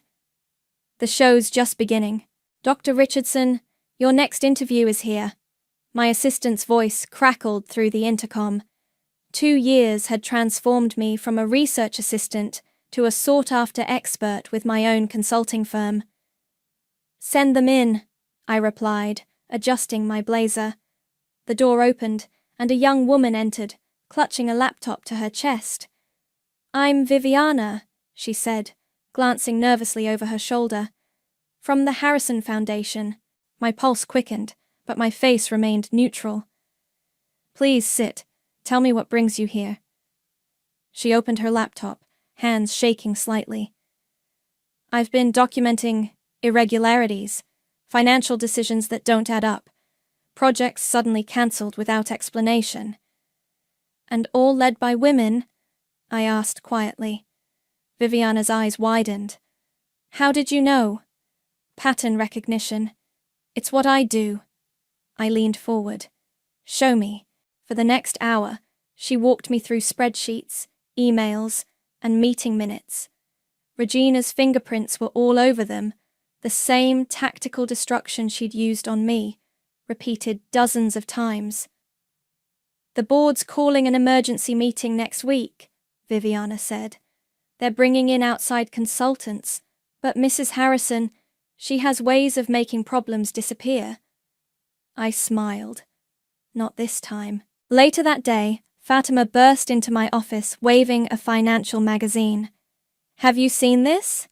Harrison Foundation under investigation.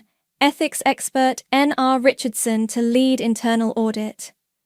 "The press works fast," I said, taking the magazine. "Are you ready for this? To face them?"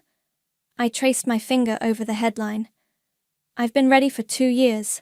The next week, I stood in the Harrison Foundation's lobby, surrounded by marble and old money.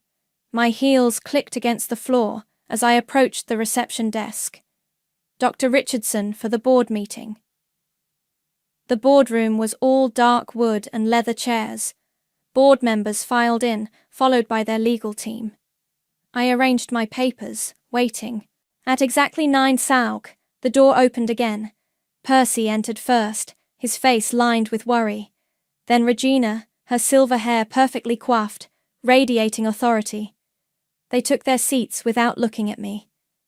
"Let's begin," the board chairman Eric announced. "Dr. Richardson, please share your preliminary findings." I stood, clicking to my first slide. "The Harrison Foundation shows a systematic pattern of project termination and fund reallocation, specifically targeting female-led initiatives." Regina's head snapped up. I continued, my voice steady.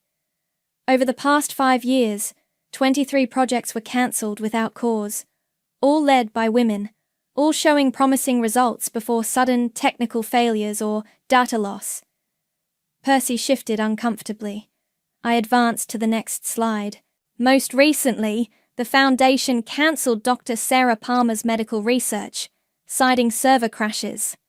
Dr. Emma Wright's environmental study, all backups mysteriously corrupted. Professor Helen Torres's economic analysis, data irretrievably lost." "This is circumstantial," Regina interrupted, her voice sharp. "You can't prove—" "Actually," I said, meeting her eyes for the first time, "I can. Because you used the same method to destroy my PhD thesis 2 years ago." The room went silent. Percy's face drained of colour. Regina's perfectly manicured hands gripped the table. "I don't know what you're talking about," she said coldly. "Nina?" Percy whispered. I ignored him, addressing the board. "The Foundation's ethical breaches extend beyond project cancellation. I have evidence of systematic discrimination, fund misappropriation, and deliberate sabotage." "This is absurd," Regina snapped. "Who are you really?" I smiled, the same smile she'd given me the morning my laptop died. "I'm the whistleblower you failed to silence, the researcher you couldn't erase, and now I'm the consultant who will decide the Foundation's fate." Eric cleared his throat. Dr. Richardson's reputation in corporate ethics is unimpeachable. If she has evidence... She's Percy's ex-wife. Regina stood, her chair scraping back. This is a personal vendetta. My relationship to your family is irrelevant, I said calmly. The evidence speaks for itself. Shall we continue with the presentation? Percy started to speak, but I cut him off.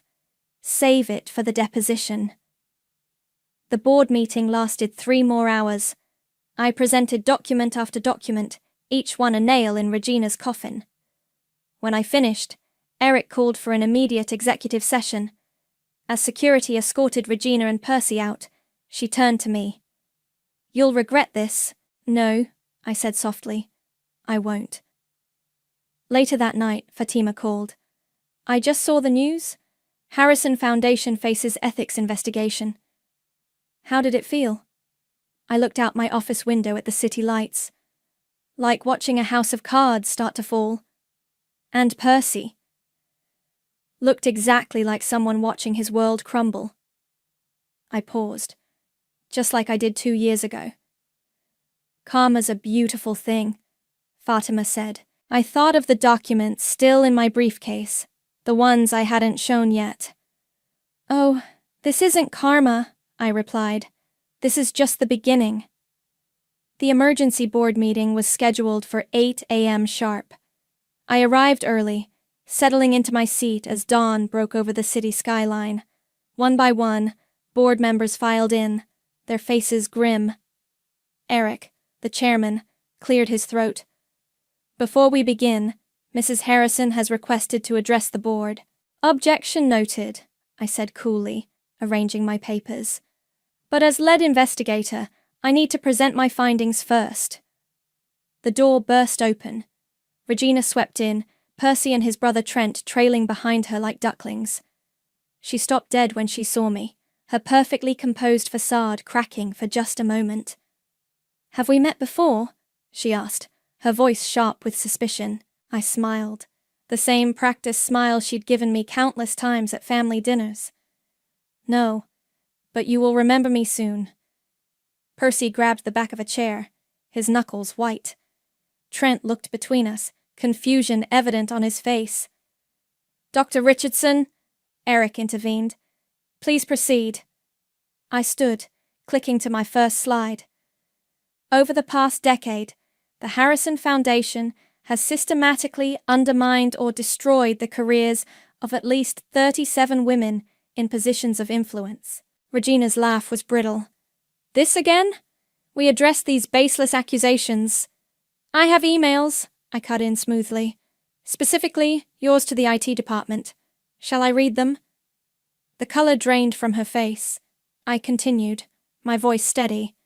March 15th, 2 years ago. Ensure all backups fail. Leave no trace. June 23rd.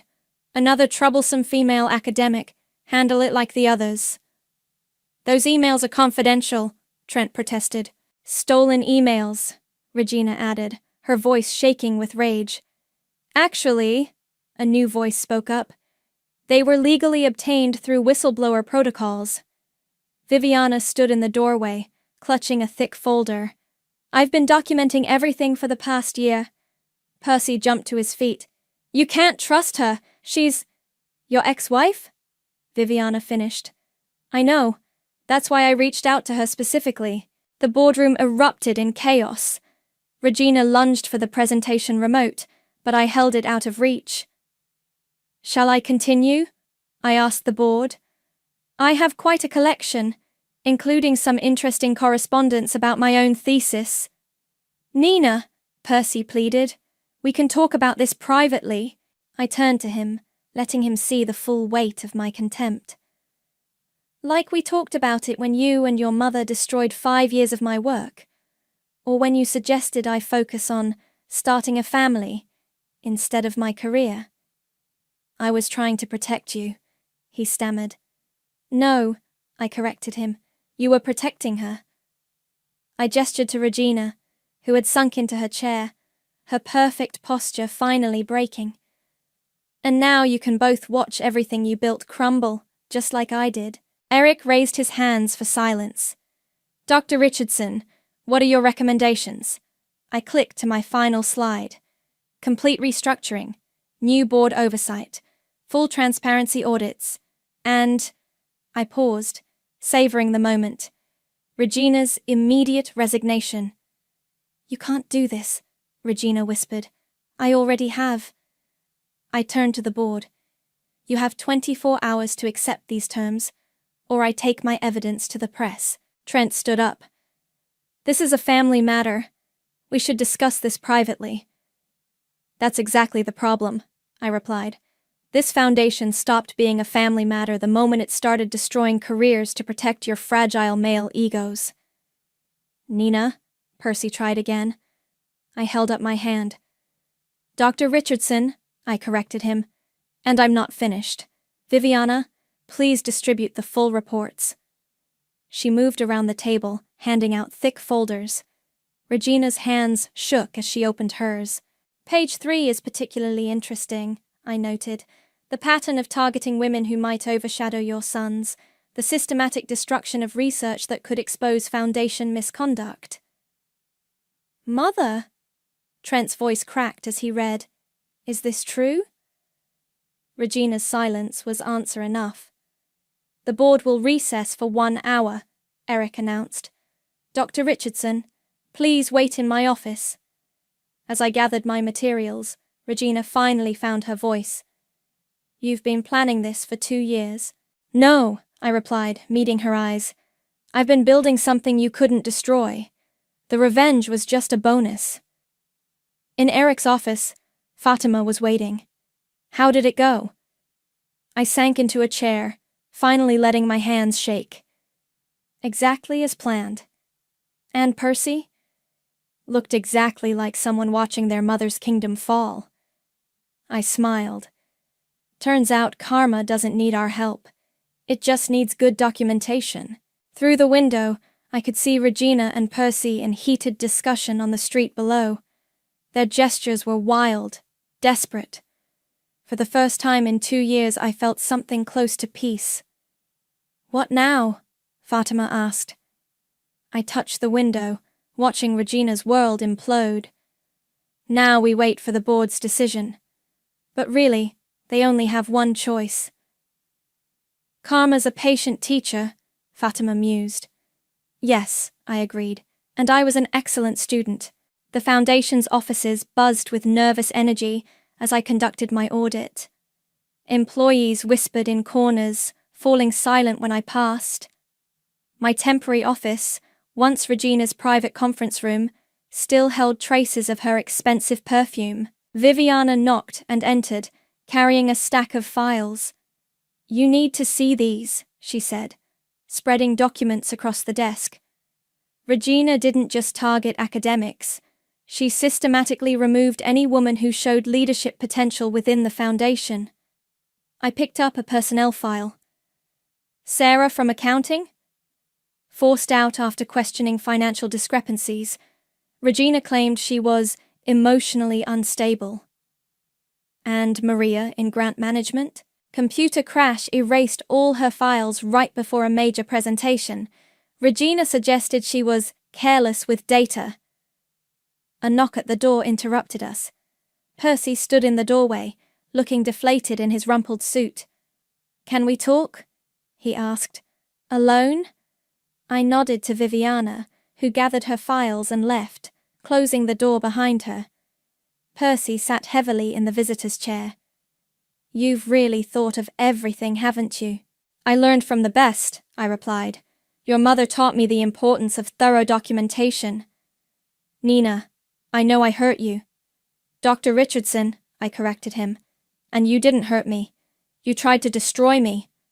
He ran his hands through his hair, a gesture so familiar it made my chest ache. I was weak. Mother said your research would damage the Foundation's reputation. She convinced me it was for your own good. And now? I gestured to the files spread across the desk. Was it for their own good too? I didn't know about the others, he protested. You didn't want to know. I leaned forward. Tell me, Percy, did you ever actually read my thesis? The one you helped destroy. He looked away. Parts of it. Then you missed the central argument. Whistleblowers don't emerge from nowhere. They're created by systems that value power over ethics. Sound familiar? A commotion outside drew our attention. Regina's voice carried through the door, sharp with anger. I don't care what she says. I built this foundation. I stood, opening the door to find Regina facing off with Trent in the hallway. Mother, Trent was saying, the evidence is overwhelming. We have to cooperate. Evidence?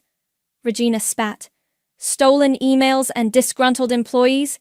I was protecting our legacy. By destroying careers? I stepped into the hallway. By targeting women who threatened your son's fragile superiority? Regina whirled to face me. You have no idea what it takes to protect a family's reputation in this world. Actually, I do. I pulled out my phone, playing a recording. Regina's voice filled the hallway. Make sure nothing remains. No backups, no traces. That ambitious little wife of Percy's needs to learn her place. The color drained from her face. Where did you get that? Your own security system. Turns out your IT department keeps excellent records when properly motivated. Trent grabbed Regina's arm as she swayed. Mother, enough. It's over. It's not over, she hissed. I still have friends on the board. Had. I corrected her. Before I showed them the offshore accounts. Percy stepped forward. What offshore accounts? I turned to him. The ones your mother used to hide foundation money. Did you really think I'd stop at just the ethics violations?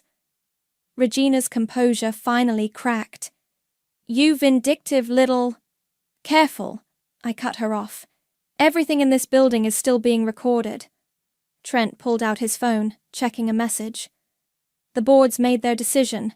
They're calling us in. As we walked to the boardroom, I felt Regina's eyes boring into my back.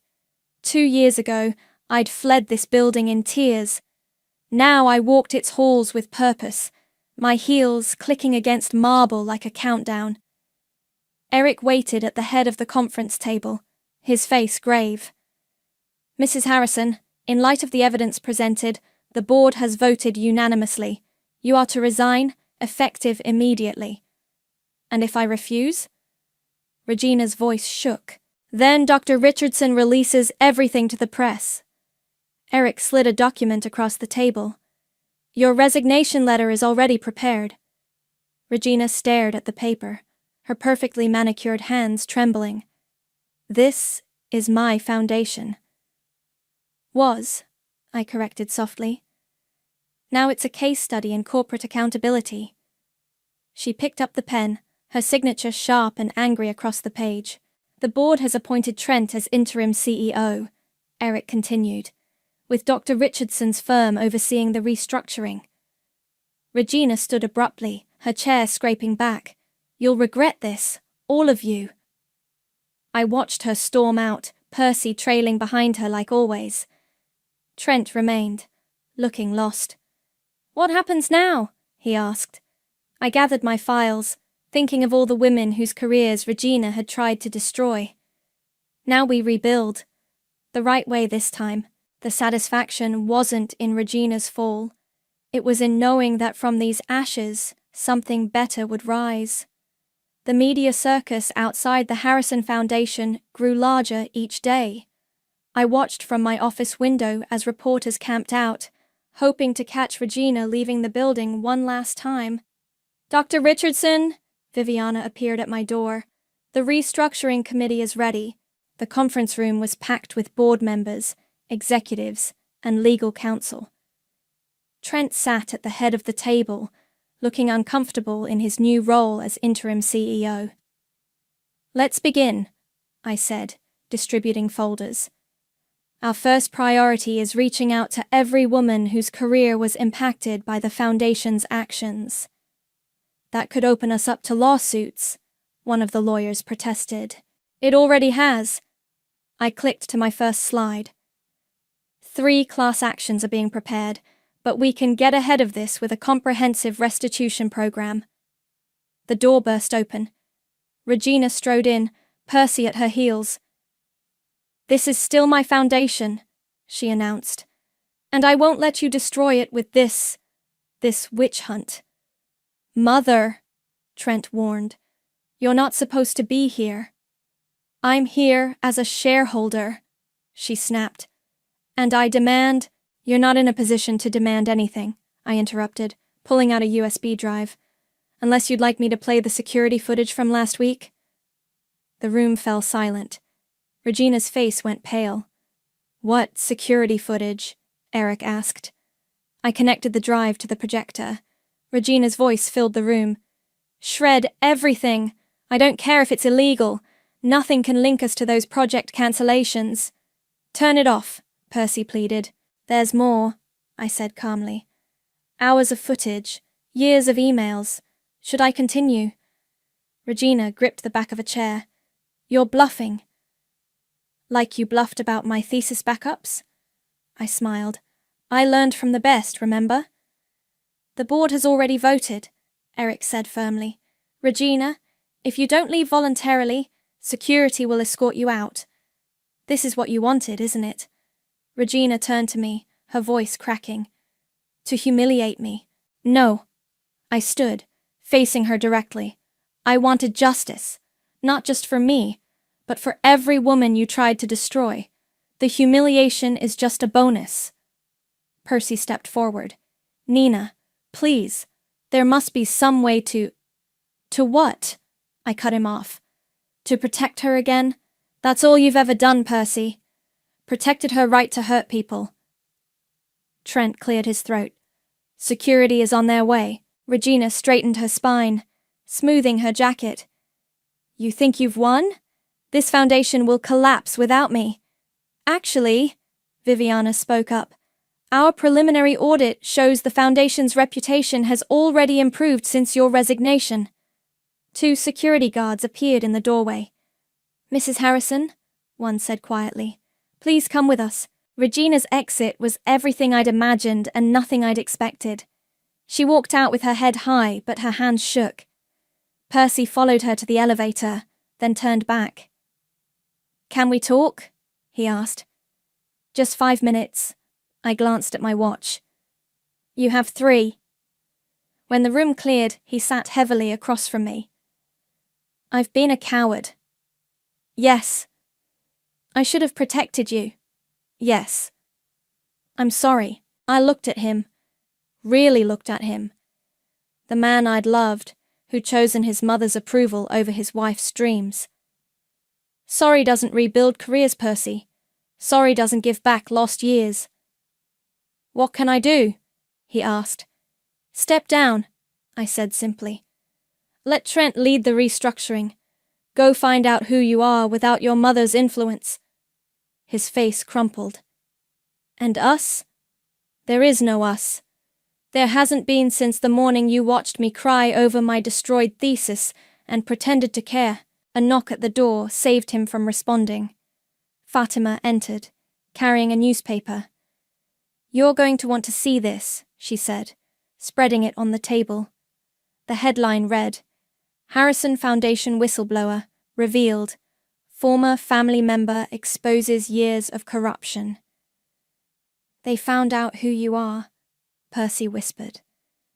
I picked up the paper, scanning the article. "No," I said. "Viviana leaked it, with my permission." "Why?" "Because hiding implies shame."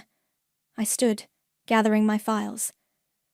"And I'm not ashamed of surviving what your family tried to do to me." Percy stayed seated, looking lost. "What happens now?" "Now?" I walked to the door. "Now I do what I always wanted to do. Protect whistleblowers and expose corruption. Your mother just gave me the perfect case study." As I left him there, I felt lighter. The revenge I'd planned for 2 years was complete, but it wasn't the victory that satisfied me. It was the knowledge that somewhere, a woman was reading this story and realizing she wasn't alone. That sometimes the best revenge isn't destruction, it's reconstruction. The morning of Regina's public resignation, the press packed the Foundation's lobby like sardines. I stood at the back, watching through the sea of cameras as she approached the podium. After careful consideration, she read from her prepared statement, I am stepping down as director of the Harrison Foundation. Camera shutters clicked rapidly. Regina's hands trembled slightly, but her voice remained steady. My successor, Trent, will oversee the Foundation's new direction, focusing on transparency and ethical leadership. A reporter shouted from the crowd, Mrs. Harrison, what about the allegations of systematic discrimination? Regina's mask slipped for just a moment. Her eyes found mine in the crowd, and I saw raw hatred there. No questions at this time, the PR representative interrupted. As Regina turned to leave, another voice rang out. Dr. Richardson, is it true you were once married to Percy Harrison? The room froze. Regina stopped mid-stride. Every camera swiveled toward me. Before I could respond, Fatima appeared at my elbow. Dr. Richardson will be conducting a separate press conference this afternoon. We slipped through a side door as the reporters erupted with questions. In the quiet of the emergency stairwell, Fatima grabbed my arm. Are you ready for this? Once you go public, everything changes. It already has. I checked my phone. 3 missed calls from Percy, a text from Trent asking to meet. Up in my office, Viviana waited with a stack of newspapers. You're trending on social media. Women are coming forward with their own stories of corporate sabotage. Good. I sat at my desk, opening my laptop. That's exactly what we wanted. Nina. Percy stood in the doorway, looking haggard. Mother's threatening to sue for defamation. Let her, I replied, not looking up. Truth is an absolute defense. She's not well. This has broken her. No. I finally met his eyes. This has exposed her. There's a difference. My phone buzzed. A message from an international ethics consortium. They wanted me to lead their corporate accountability division. You're leaving? Percy asked, reading over my shoulder. The Foundation isn't the only organization that needs cleaning up. I showed him the offer. They want me to develop global whistleblower protection protocols. Based on what happened here? Based on what happens everywhere. I stood, gathering my coat. The press conference starts in an hour. What will you say? The truth. All of it. The Foundation's press room was standing room only. I took my place at the podium, cameras flashing like lightning. My name is Dr. Nina Richardson. 2 years ago, my doctoral thesis on corporate whistleblower protection was deliberately destroyed by Regina Harrison and her son Percy, my then husband. The room erupted. In the back, I saw Regina push through the door, her face white with fury.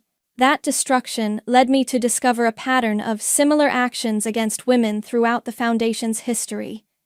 Today, I'm announcing the creation of the Corporate Accountability Project, funded by the restructured Harrison Foundation. This is absurd!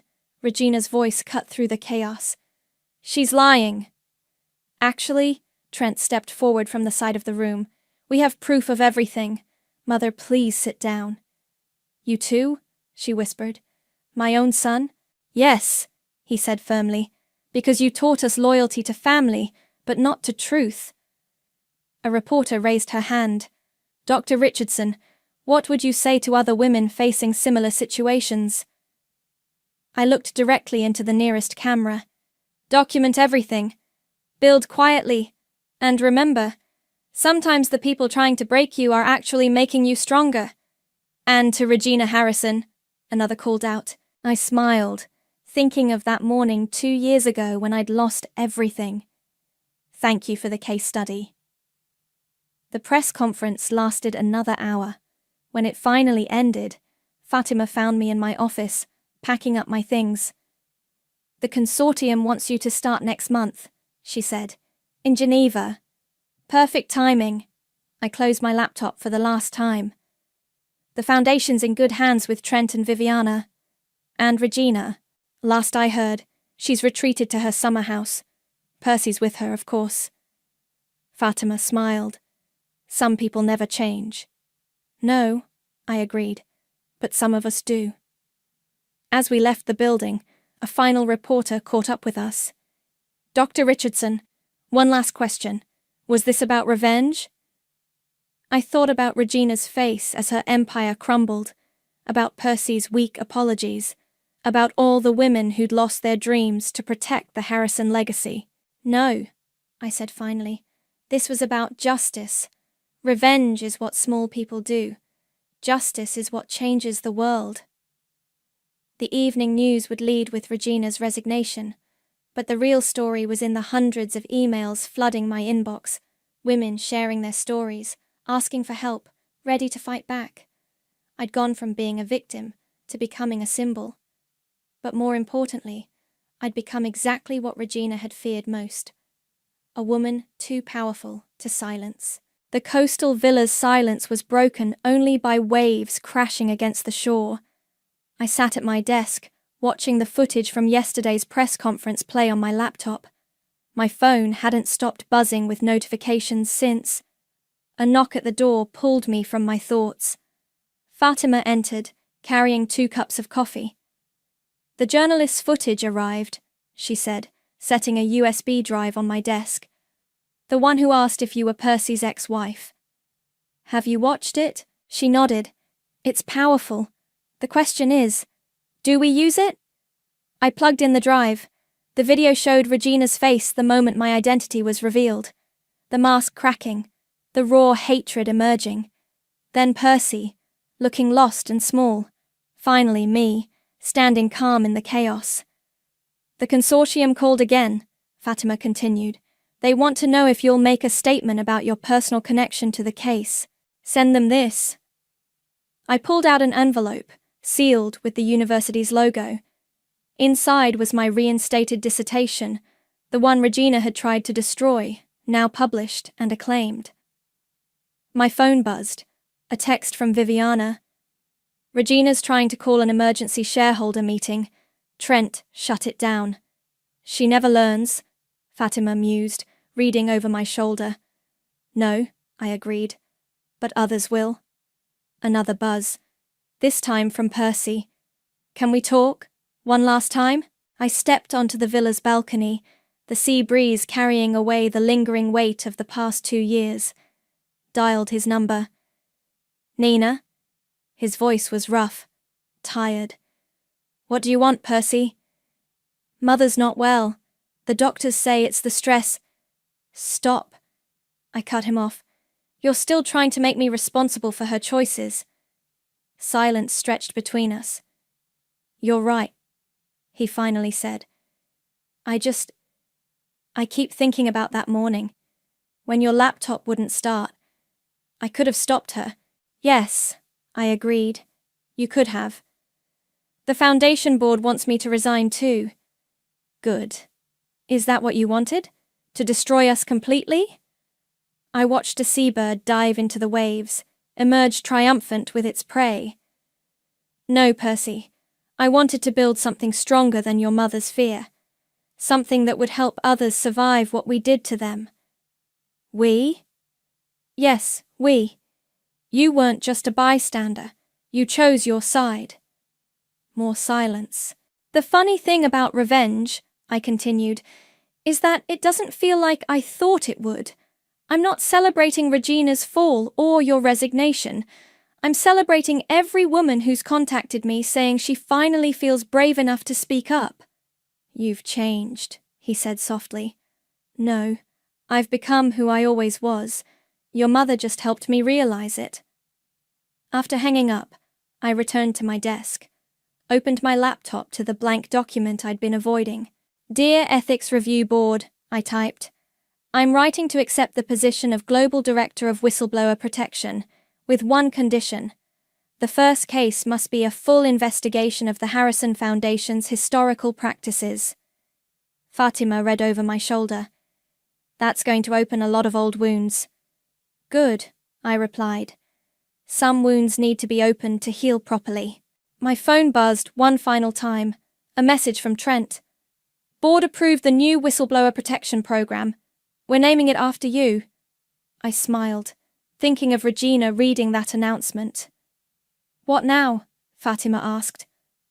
I walked to the balcony again, watching the sun set over the ocean. Now we do what I should have done 2 years ago. We help others fight back. Properly, legally, and publicly.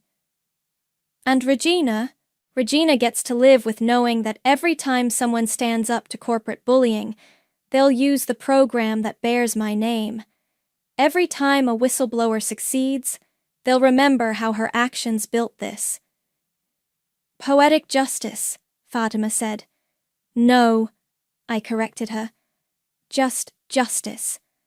I returned to my desk, picked up my original thesis, the one Regina had tried to destroy, opened to the dedication page and wrote, To every woman who was told to be quiet, stay small, know her place.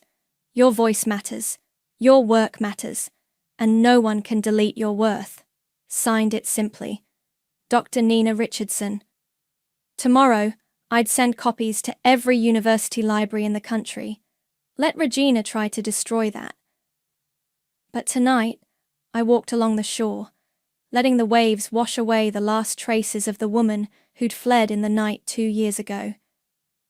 She'd been running from destruction. I was walking toward construction. The funny thing about revenge, they thought it would break me, but it built me. And now, it would build others too. That was better than any revenge I could have planned. The front door slammed open, jolting me from my peaceful afternoon. I dropped the laundry I'd been folding and rushed to the entryway, my heart pounding.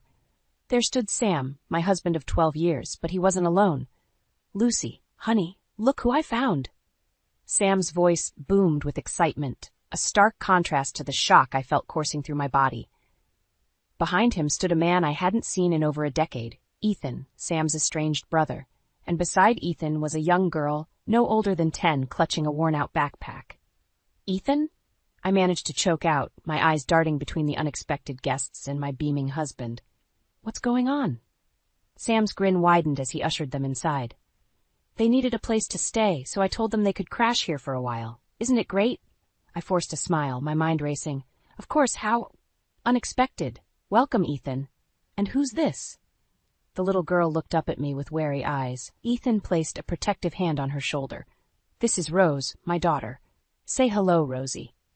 Hi, Rose mumbled, barely audible. I knelt down to her level, trying to mask my confusion. It's nice to meet you, Rose. I'm Lucy, Sam's wife. Just then, our own daughter, Laura, came bounding down the stairs. Mom, have you seen my... She stopped short, taking in the scene before her. Who are they?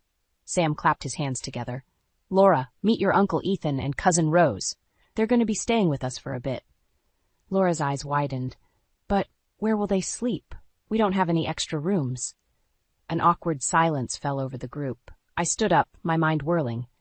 Sam, can I talk to you for a moment? In private? I led him to the kitchen, my fingers digging into his arm. Once we were out of earshot, I hissed. What were you thinking? You can't just invite people to live with us without discussing it first. Sam's smile faltered. Come on, Luce. They're family. Ethan's going through a rough patch with the divorce, and they needed help. What was I supposed to do? Turn them away? You could have called me first, I said, trying to keep my voice level. We could have talked about it, made a plan. Where are they going to sleep? What about our routine? Laura's space? Sam waved his hand dismissively. We'll figure it out. They can take the guest room for now. It'll be fine, you'll see. I took a deep breath, trying to quell the rising panic in my chest. Sam, this is a big deal. You can't just make decisions like this without me. We're supposed to be partners. And we are, he insisted, pulling me into a hug I didn't want. But sometimes we have to be spontaneous, right? It's only temporary. I pulled away, unconvinced. How temporary? Sam shrugged. A few weeks, maybe a month or two, just until Ethan gets back on his feet. My stomach dropped. A month or two? Our entire lives were about to be upended, and Sam acted like it was no big deal. Fine, I said, my voice tight, but we're going to have a longer conversation about this later. We returned to the living room, where Ethan and Rose stood awkwardly, surrounded by their luggage. Laura was eyeing them suspiciously from the stairs. "All right," I said, plastering on a smile. "Let's get you settled in the guest room. Laura, honey, can you help Rose with her bags?" As we trudged upstairs, the weight of the situation settled on my shoulders. Our perfect little family dynamic was about to change dramatically, and I had a sinking feeling that this was only the beginning of our troubles. That night, as I lay in bed next to a snoring Sam, I couldn't shake the unease that had taken root in my chest. What other surprises did the future hold? And how much more could our family withstand before something had to give? The first week with Ethan and Rose in our house felt like an eternity. Every morning, I'd wake up hoping it had all been a dream, only to hear Ethan's booming laugh echoing through the halls. Our once peaceful home had become a chaotic mess of mismatched schedules and clashing personalities. One afternoon, I was in the kitchen preparing dinner when Laura stormed in, her face flushed with anger. "Mom, I can't take it anymore," she exclaimed, slamming her backpack on the counter. "Rose is driving me crazy," I sighed, putting down the knife I'd been using to chop vegetables. "What happened, sweetie?" "She went through my stuff again, and she broke my favorite necklace, the one Grandma gave me." Laura's voice cracked, tears welling up in her eyes. My heart sank. I pulled her into a hug, feeling her body shake with sobs. "Oh, honey, I'm so sorry. We'll talk to Rose and—" "No," Laura pulled away. "I don't want to talk to her. I want her gone. I want our house back." Before I could respond, Sam walked in, Ethan close behind. They were laughing about something, oblivious to the tension in the room. "Hey, what's going on?" Sam asked, his smile fading as he noticed Laura's tears. I opened my mouth to explain, but Laura beat me to it. "Rose broke my necklace, and you don't even care," she shouted, glaring at her father. "Ever since they got here, it's like we don't matter anymore." Sam's face fell. "Laura, that's not true. Of course you matter." Ethan stepped forward, his expression apologetic. "I'm sorry about Rose. She's still adjusting to everything. I'll talk to her." "No," I interrupted, my patience finally snapping. "We'll talk to her. She's living in our house and she needs to respect our rules and our things." Thus Sam shot me a warning look. "Lucy, come on. They're going through a tough time." "And we're not?" I countered, gesturing to Laura. "Our daughter is miserable, Sam. Don't you see that?" An uncomfortable silence fell over the kitchen. Laura, still sniffling, grabbed her backpack and ran upstairs. Sam and Ethan exchanged glances, clearly unsure of what to do. I took a deep breath, trying to calm myself. "Ethan, I think we need to have a family meeting. All of us, including Rose. We need to set some ground rules if this arrangement is going to work." Ethan nodded slowly. "Yeah, okay, that's fair." Sam clapped his brother on the shoulder. "See, we'll sort this out. No problem." But as I watched them walk away, chatting easily, a knot formed in my stomach. It felt like Sam was slipping away from us, more concerned with his brother's feelings than his own family's well-being. Later that night, after a tense family meeting that solved nothing, I found myself alone in the laundry room, folding clothes with more force than necessary. The sound of footsteps made me look up. It was Rose, hovering in the doorway. "Mrs. Grant," she said softly. "Can I talk to you?" I nodded, gesturing for her to come in. "What is it, Rose?" She twisted her hands nervously. "I'm really sorry about Laura's necklace. I didn't mean to break it. I miss my mom, and Laura has so many nice things." My anger melted away, replaced by a wave of sympathy. "Oh, sweetie, I understand, but you can't just take other people's things without asking." Rose nodded, tears spilling down her cheeks. "I know. I'm sorry. I'll do better, I promise." I pulled her into a hug, feeling her small body shake with sobs. As I comforted her, a realization hit me. This situation wasn't just hard on us. It was tearing Rose apart, too. When I finally made it to bed that night, my mind was racing. How long could we keep this up? Something had to give, and soon. As I drifted off to sleep, one thought kept nagging at me. What if our family was never the same again? I stared at the pile of bills on the kitchen table, my stomach churning. How had things gotten so out of hand? It had been 2 months since Ethan and Rose moved in, and our once stable finances were now in shambles. "Sam," I called out, my voice tight with worry. "We need to talk about this." He sauntered into the kitchen, still in his pajamas despite it being nearly noon. "What's up, honey?" I shoved the bills toward him. "This is what's up. We're drowning, Sam. The extra mouths to feed, the higher utility bills, Ethan's temporary loans. We can't keep this up. Sam's brow furrowed as he leafed through the papers. It's not that bad, Lucy. We'll figure it out. How? I demanded. You keep saying that, but I don't see you doing anything about it. We're barely making ends meet, and you're still handing money to Ethan like it grows on trees. As if summoned, Ethan appeared in the doorway. Everything okay in here? I bit back a sharp retort. We're just discussing finances, Ethan. Family business. Oh, he shifted uncomfortably. Listen, I know things have been tight. I've been meaning to talk to you both about that. I think I might have a job lined up. Sam's face lit up. That's great news. See, Lucy? Things are looking up already. I wasn't convinced. What kind of job? Ethan hesitated. Well, it's not exactly official yet, but I've got a lead on this investment opportunity. If it pans out, we could all be sitting pretty. Alarm bells rang in my head. Investment opportunity? Ethan, we can barely afford groceries. We don't have money to invest in anything. That's the beauty of it, Ethan said, his eyes gleaming. We don't need much to start, just a small loan to get things rolling. I turned to Sam, expecting him to shut this down immediately. Instead, he looked intrigued. Tell me more, bro. What kind of returns are we talking about?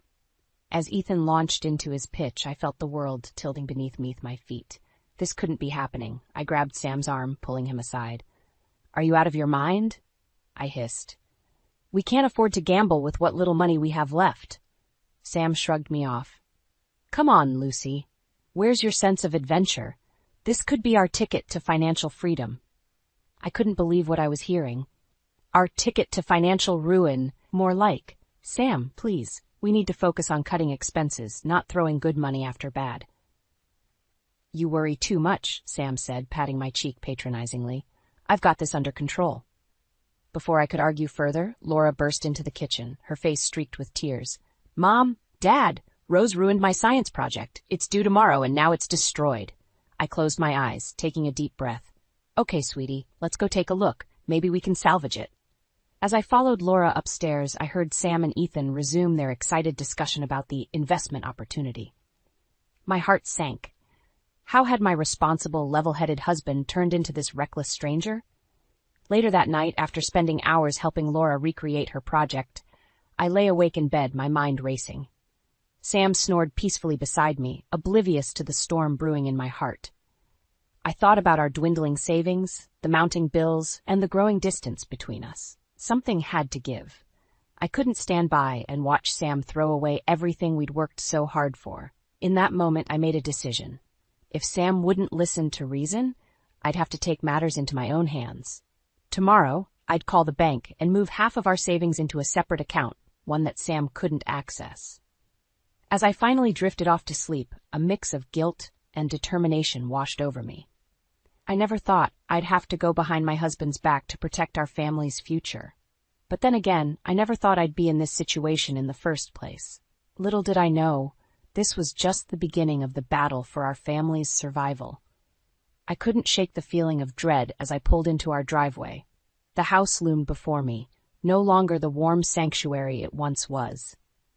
Taking a deep breath, I steeled myself for whatever chaos awaited inside. The moment I stepped through the door, I knew something was different. The air crackled with an unsettling energy. Sam's voice drifted from the living room, uncharacteristically serious. Lucy, can you come in here? We need to talk. My heart raced as I entered the room. Sam sat on the couch, Ethan beside him. Their expressions were a mix of excitement and apprehension that made my stomach churn. What's going on? I asked, my voice barely above a whisper. Sam leaned forward, his eyes gleaming. Lucy, we've made a decision. A big one. I braced myself against the doorframe. What kind of decision? We're going to support Ethan and Rose permanently, Sam announced as if he was sharing wonderful news. We're family, and family sticks together.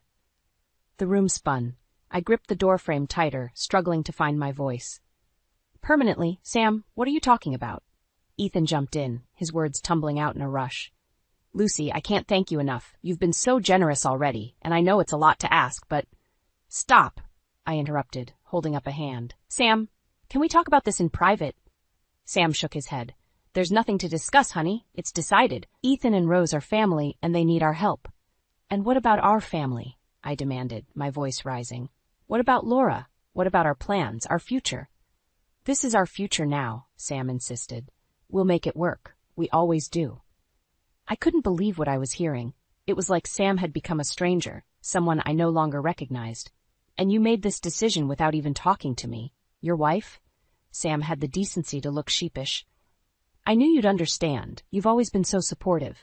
Supportive? I echoed, incredulous. Sam, I've been barely holding it together. Our finances are a mess. Laura is miserable, and now you want to make this permanent? Ethan stood up, looking uncomfortable. Maybe I should go. No, I snapped. You stay right there. This involves you too. I turned back to Sam, fury and betrayal coursing through me. How could you do this? How could you make such a huge decision without me? Sam's expression hardened. I'm doing what's best for our family, all of our family. No, I said, my voice breaking. You're doing what's best for Ethan. What about what's best for me? For Laura? Lucy, please, Sam pleaded. Try to understand. Ethan and Rose need us. I shook my head, tears streaming down my face. And we don't need you? God, Sam, when did we stop mattering to you? The room fell silent, the weight of my words hanging heavy in the air. Sam looked stunned, as if he'd never considered how his actions were affecting us. Lucy, He started, but I cut him off. No, I'm done listening. You've made your choice, Sam. Now I have to make mine. With that, I turned and walked out of the room, ignoring Sam's calls behind me. I climbed the stairs, my mind racing. This wasn't just about Ethan and Rose anymore. This was about Sam choosing them over us, over me. As I reached the top of the stairs, I saw Laura peeking out of her room, her eyes wide with concern. Mom, what's going on? I forced a smile, trying to keep my voice steady. Nothing, sweetie. Everything's fine. But as I met my daughter's gaze, I knew I couldn't keep lying, to her or to myself. Something had to change, and it had to change now.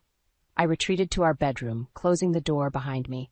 As I sank onto the bed, a strange calm washed over me. I knew what I had to do. It would be the hardest thing I'd ever done, but I couldn't see any other way out. Tomorrow, I would contact a divorce lawyer. The manila envelope felt heavy in my hands as I stood outside Sam's home office. My heart raced, but my resolve was firm. I'd spent the last week secretly meeting with a divorce lawyer, and now the moment of truth had arrived. I knocked on the door, my knuckles white from gripping the envelope so tightly. Come in, Sam called out, his voice muffled.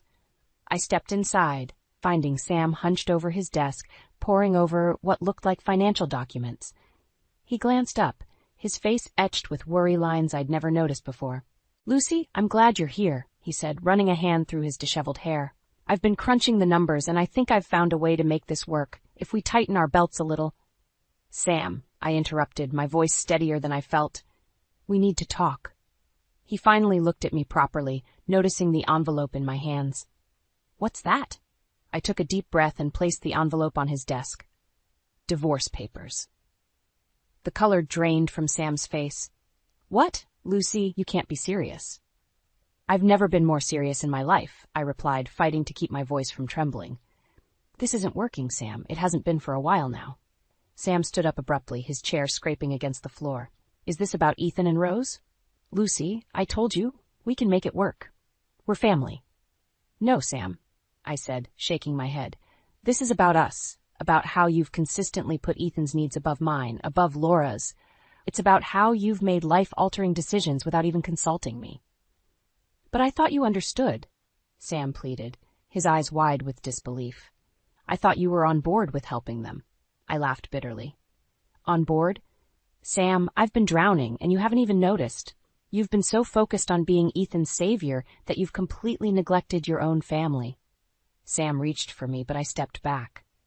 Lucy, please, we can fix this. We can go to counseling, work things out. I shook my head, feeling a strange mix of sadness and relief. It's too late for that, Sam. You've made your choice, now I'm making mine. Just then we heard a commotion from downstairs. Raised voices echoed through the house, followed by the sound of breaking glass. Sam and I exchanged a panicked look before rushing out of the office. We found Ethan and Laura in the living room, surrounded by the shattered remains of what used to be my grandmother's antique vase. Laura was sobbing, while Ethan looked both guilty and defensive. What happened? I demanded, rushing to Laura's side. It was an accident, Ethan stammered. Rose and I were just horsing around and that vase was Mom's favorite, Laura cried, glaring at Ethan. You ruin everything. Sam stepped forward, his face a mask of forced calm. Now, Laura, I'm sure Ethan didn't mean to. Stop defending him, Laura shouted, her face red with anger. Why do you always take his side? Don't you care about us at all?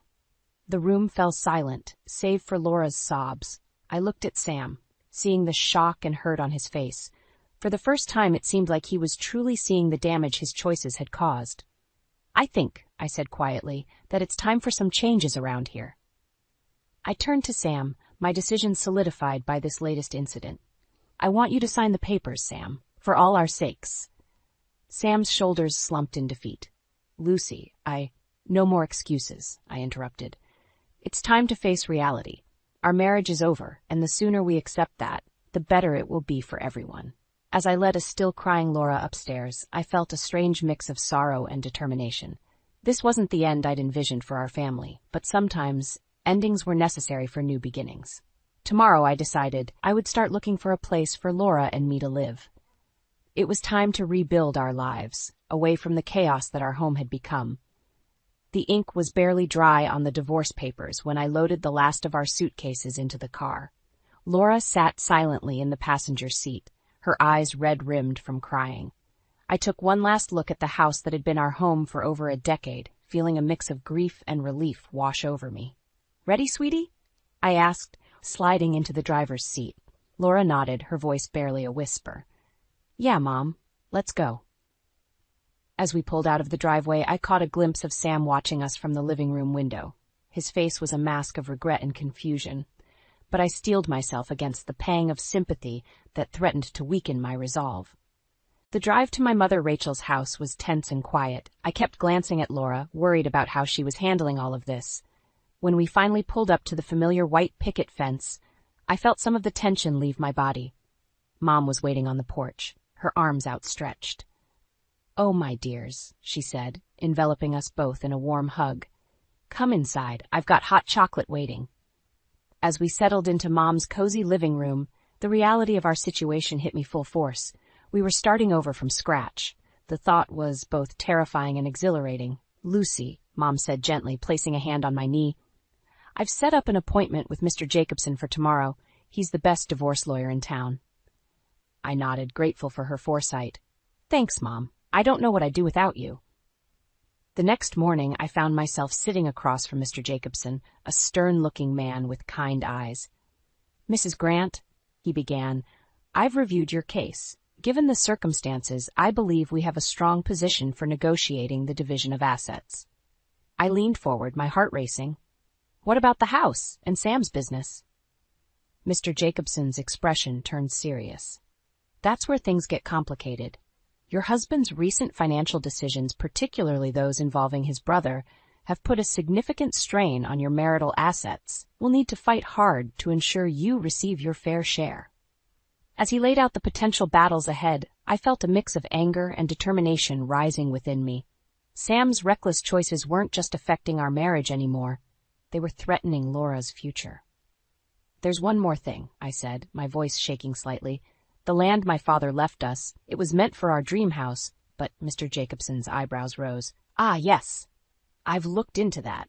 Your father's will had some interesting stipulations. We might be able to use that to our advantage. As I left the lawyer's office, my mind was reeling. The road ahead looked rocky, but for the first time in months, I felt a glimmer of hope. That evening, as Laura and I were helping Mom with dinner, my phone buzzed. It was a text from Sam. We need to talk. It's important. Can we meet tomorrow? I showed the message to Mom, who frowned. Be careful, Lucy. Remember why you left. I nodded, typing out a quick reply, agreeing to meet at a neutral coffee shop. The next day, as I sat waiting for Sam, my nerves were on edge. When he walked in, I was shocked by his appearance. He looked haggard, with dark circles under his eyes and a defeated slump to his shoulders. Lucy, he said, sliding into the seat across from me. I've made a terrible mistake. I steeled myself, determined not to let his apparent distress sway me. Which one, Sam? There have been so many lately. He winced at my tone. All of it. Ethan, he's gone, took Rose and disappeared, and he cleaned out our joint account before he left. The world seemed to tilt on its axis. What?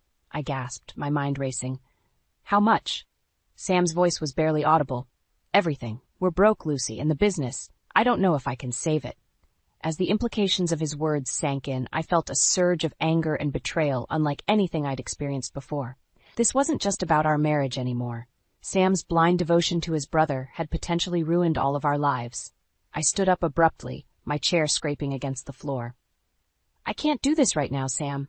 I need to talk to my lawyer.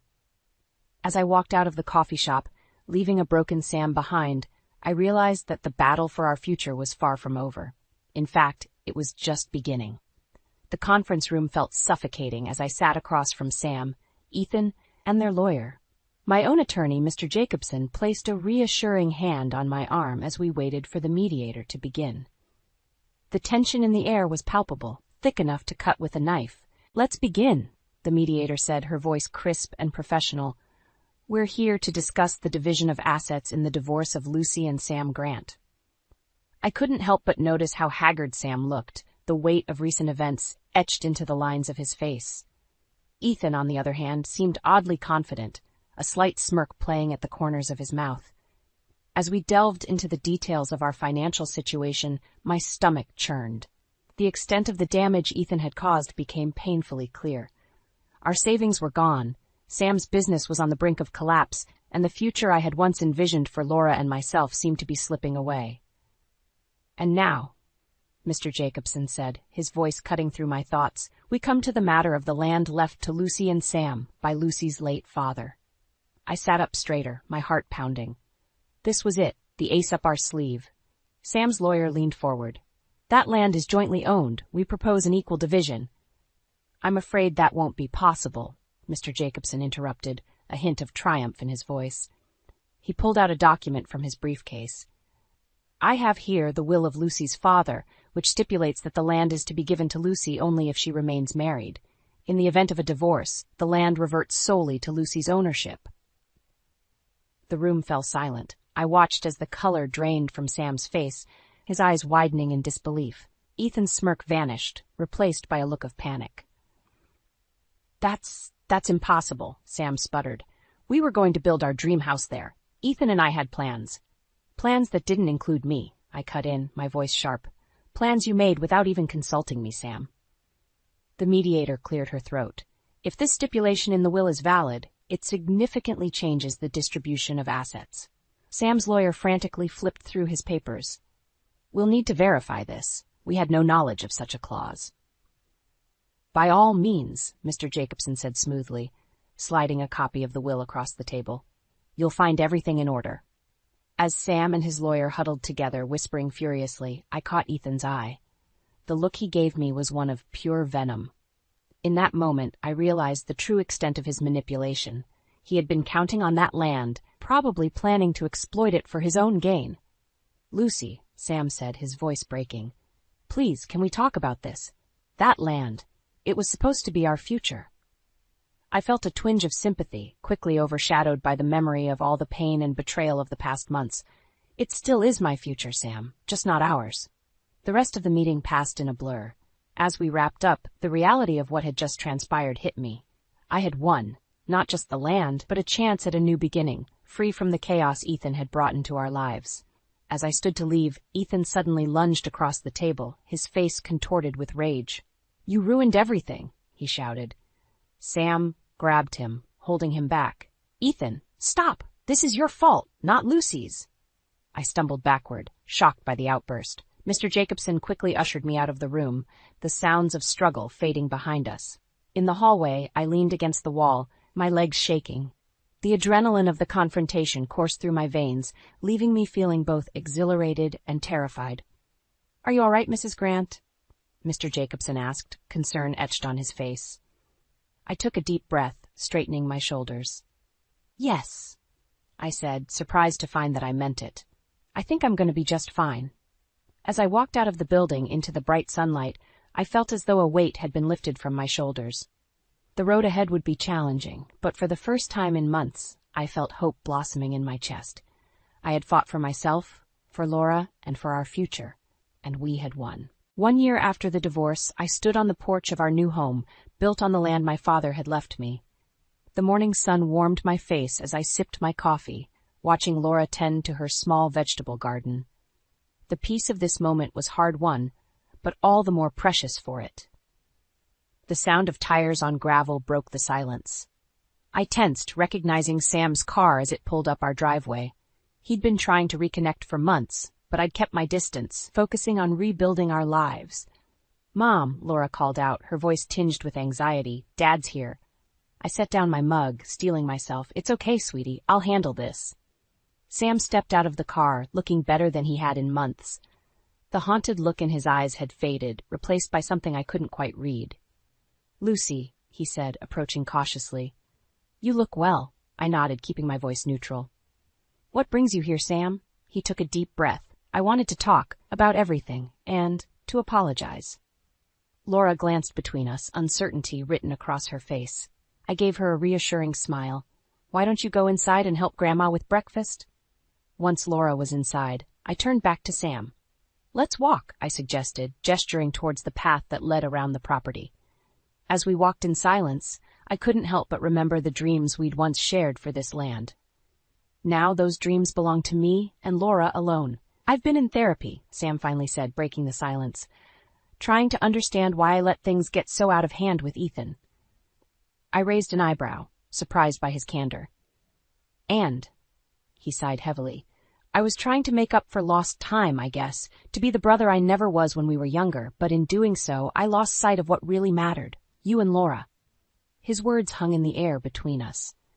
Part of me wanted to soften, to tell him it was okay, but the stronger part, the part that had fought so hard for our new life, held firm. "I appreciate you telling me this, Sam," I said carefully, "but it doesn't change what happened." He nodded, looking pained but resigned. "I know. I needed you to know that I understand now, and that I'm sorry, truly sorry." We reached the edge of the property, where a small stream marked the boundary. I paused, turning to face him fully. "What happened to Ethan?" I asked, realizing I'd been curious despite myself. Sam's face darkened. "He's gone, disappeared again, but this time I'm not chasing after him. I've learned my lesson." I felt a weight lift from my shoulders, one I hadn't even realized I'd been carrying. "I'm glad to hear that, Sam, for your sake." We stood in silence for a moment, the babbling of the stream filling the air between us. Finally, Sam spoke again, his voice soft. "The house looks beautiful, Lucy. You've done an amazing job." I smiled, feeling a surge of pride. "Thank you. It's been a lot of work, but it's ours. Mine and Laura's." Sam nodded, a hint of sadness in his eyes. "You always were the strong one. I see that now." As we walked back towards the house, I felt a sense of closure settling over me. The anger and bitterness I'd held on to for so long began to dissipate, replaced by a quiet acceptance. "Sam," I said as we reached his car, "I can't promise anything, but maybe we can work on being friends. For Laura's sake." His face lit up with cautious hope. "I'd like that, Lucy. More than you know." As I watched him drive away, I felt a tap on my shoulder. I turned to find Laura standing there, her eyes questioning. "Is everything okay, Mom?" I pulled her into a hug, feeling overwhelmed with love and gratitude for this remarkable girl who had weathered so much with me. "Yes, sweetheart," I said, my voice thick with emotion. "Everything is just fine." We walked back to the house, arm in arm. As we climbed the porch steps, I paused to look back at the land that had become our sanctuary. The path behind us was rocky and filled with unexpected turns, but the road ahead looked bright and full of promise. For the first time in a long while, I felt truly at peace. We had survived the storm, Laura and I, and emerged stronger for it. Whatever challenges lay ahead, I knew we could face them together, in this home we had built with our own hands and hearts. As we stepped inside to join my mother for breakfast, I couldn't help but smile. This wasn't the life I had planned, but it was a good life, a life full of love, strength, and new beginnings.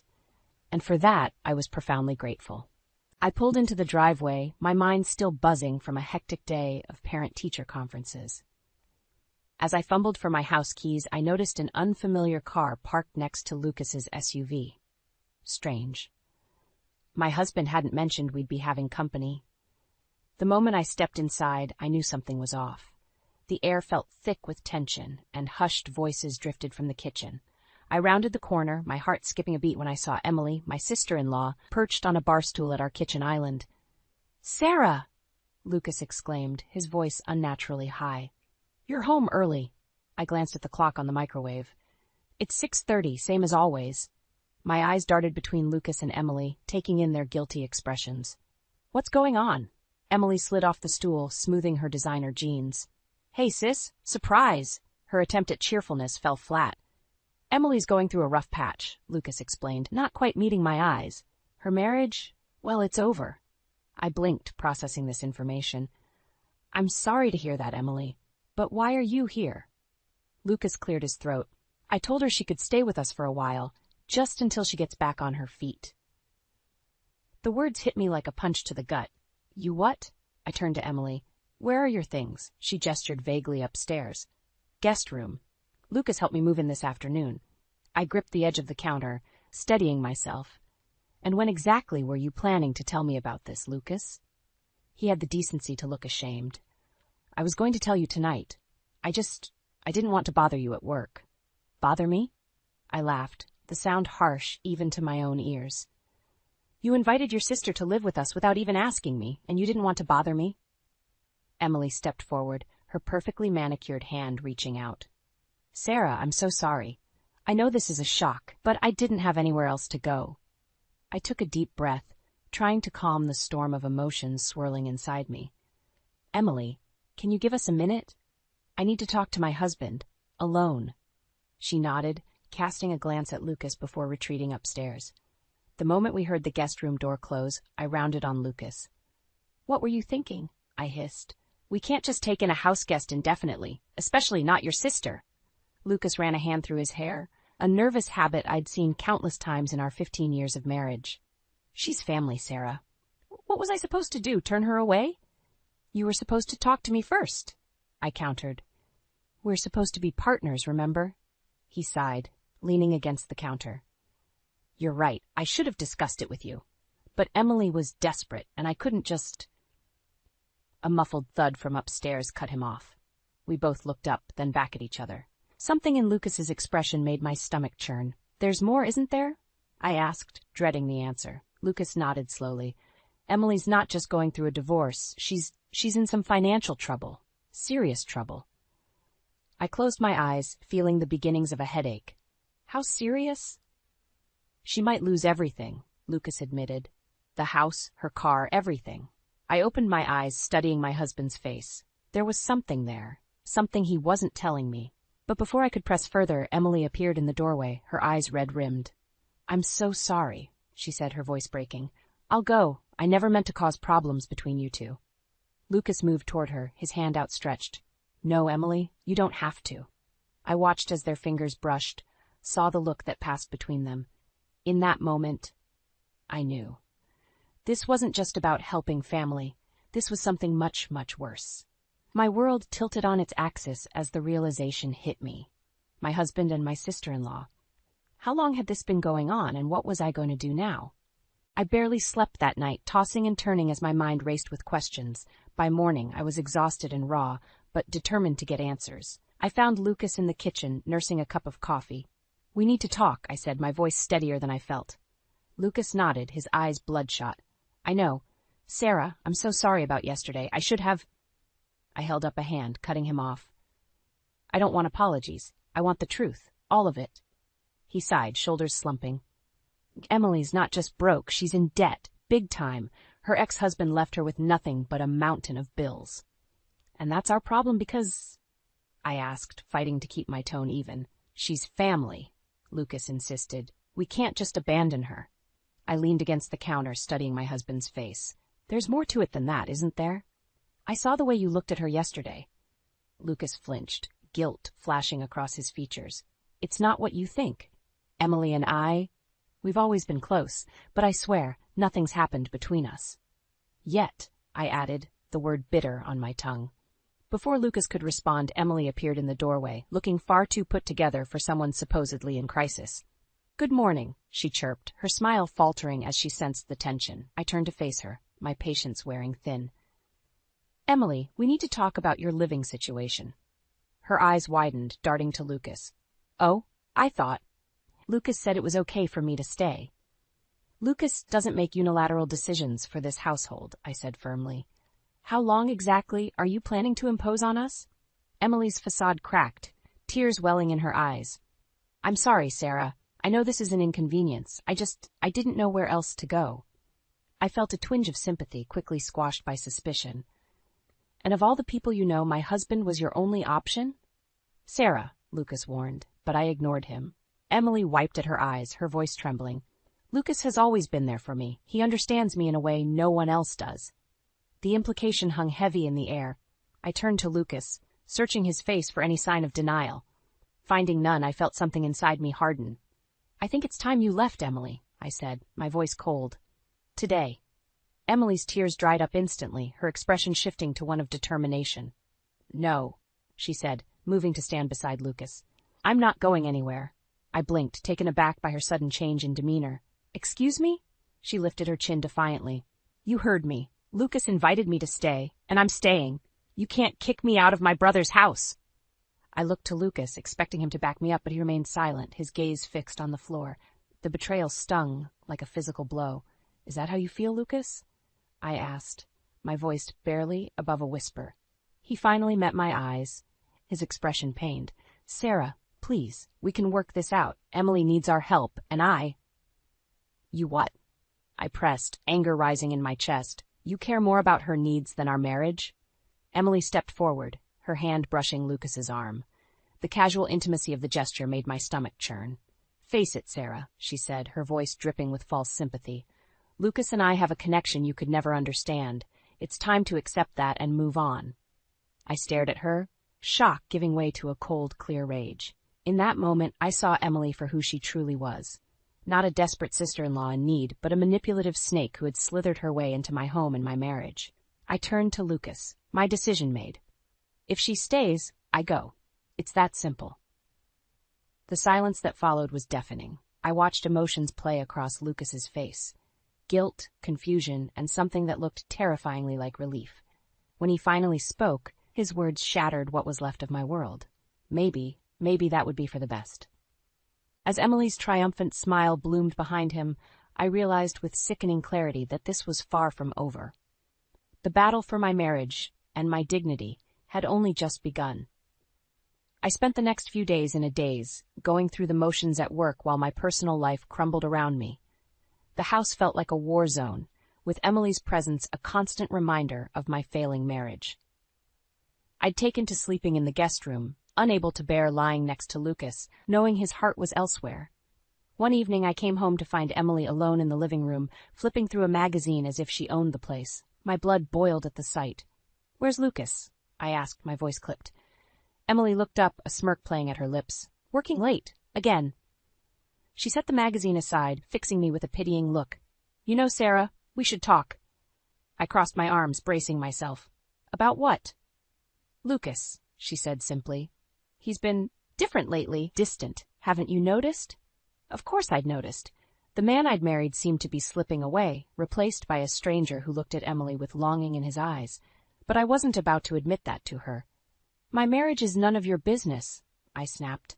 Emily sighed, playing the role of concerned sister-in-law to perfection. I'm just worried about him, about both of you. Lucas needs someone who understands him, who can give him what he needs. The implication hung heavy in the air. I felt my nails digging into my palms as I fought to keep my composure. And I suppose you think that's you? I asked, my voice dangerously low. Emily stood, moving closer. I'm not trying to hurt you, Sarah, but you have to face facts. Lucas and I, we have a connection, a history. Maybe it's time to stop fighting the inevitable. Something inside me snapped. Before I knew what I was doing, my hand connected with Emily's cheek. The sharp crack echoing through the room.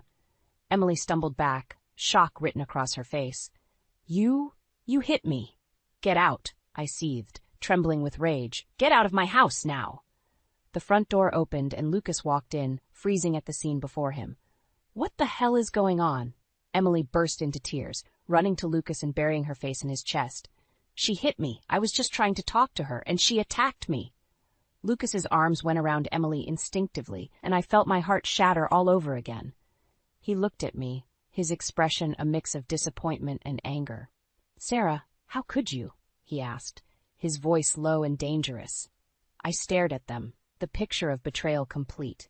"How could I? How could you, Lucas? How long has this been going on? How long have you been planning to leave me for her?"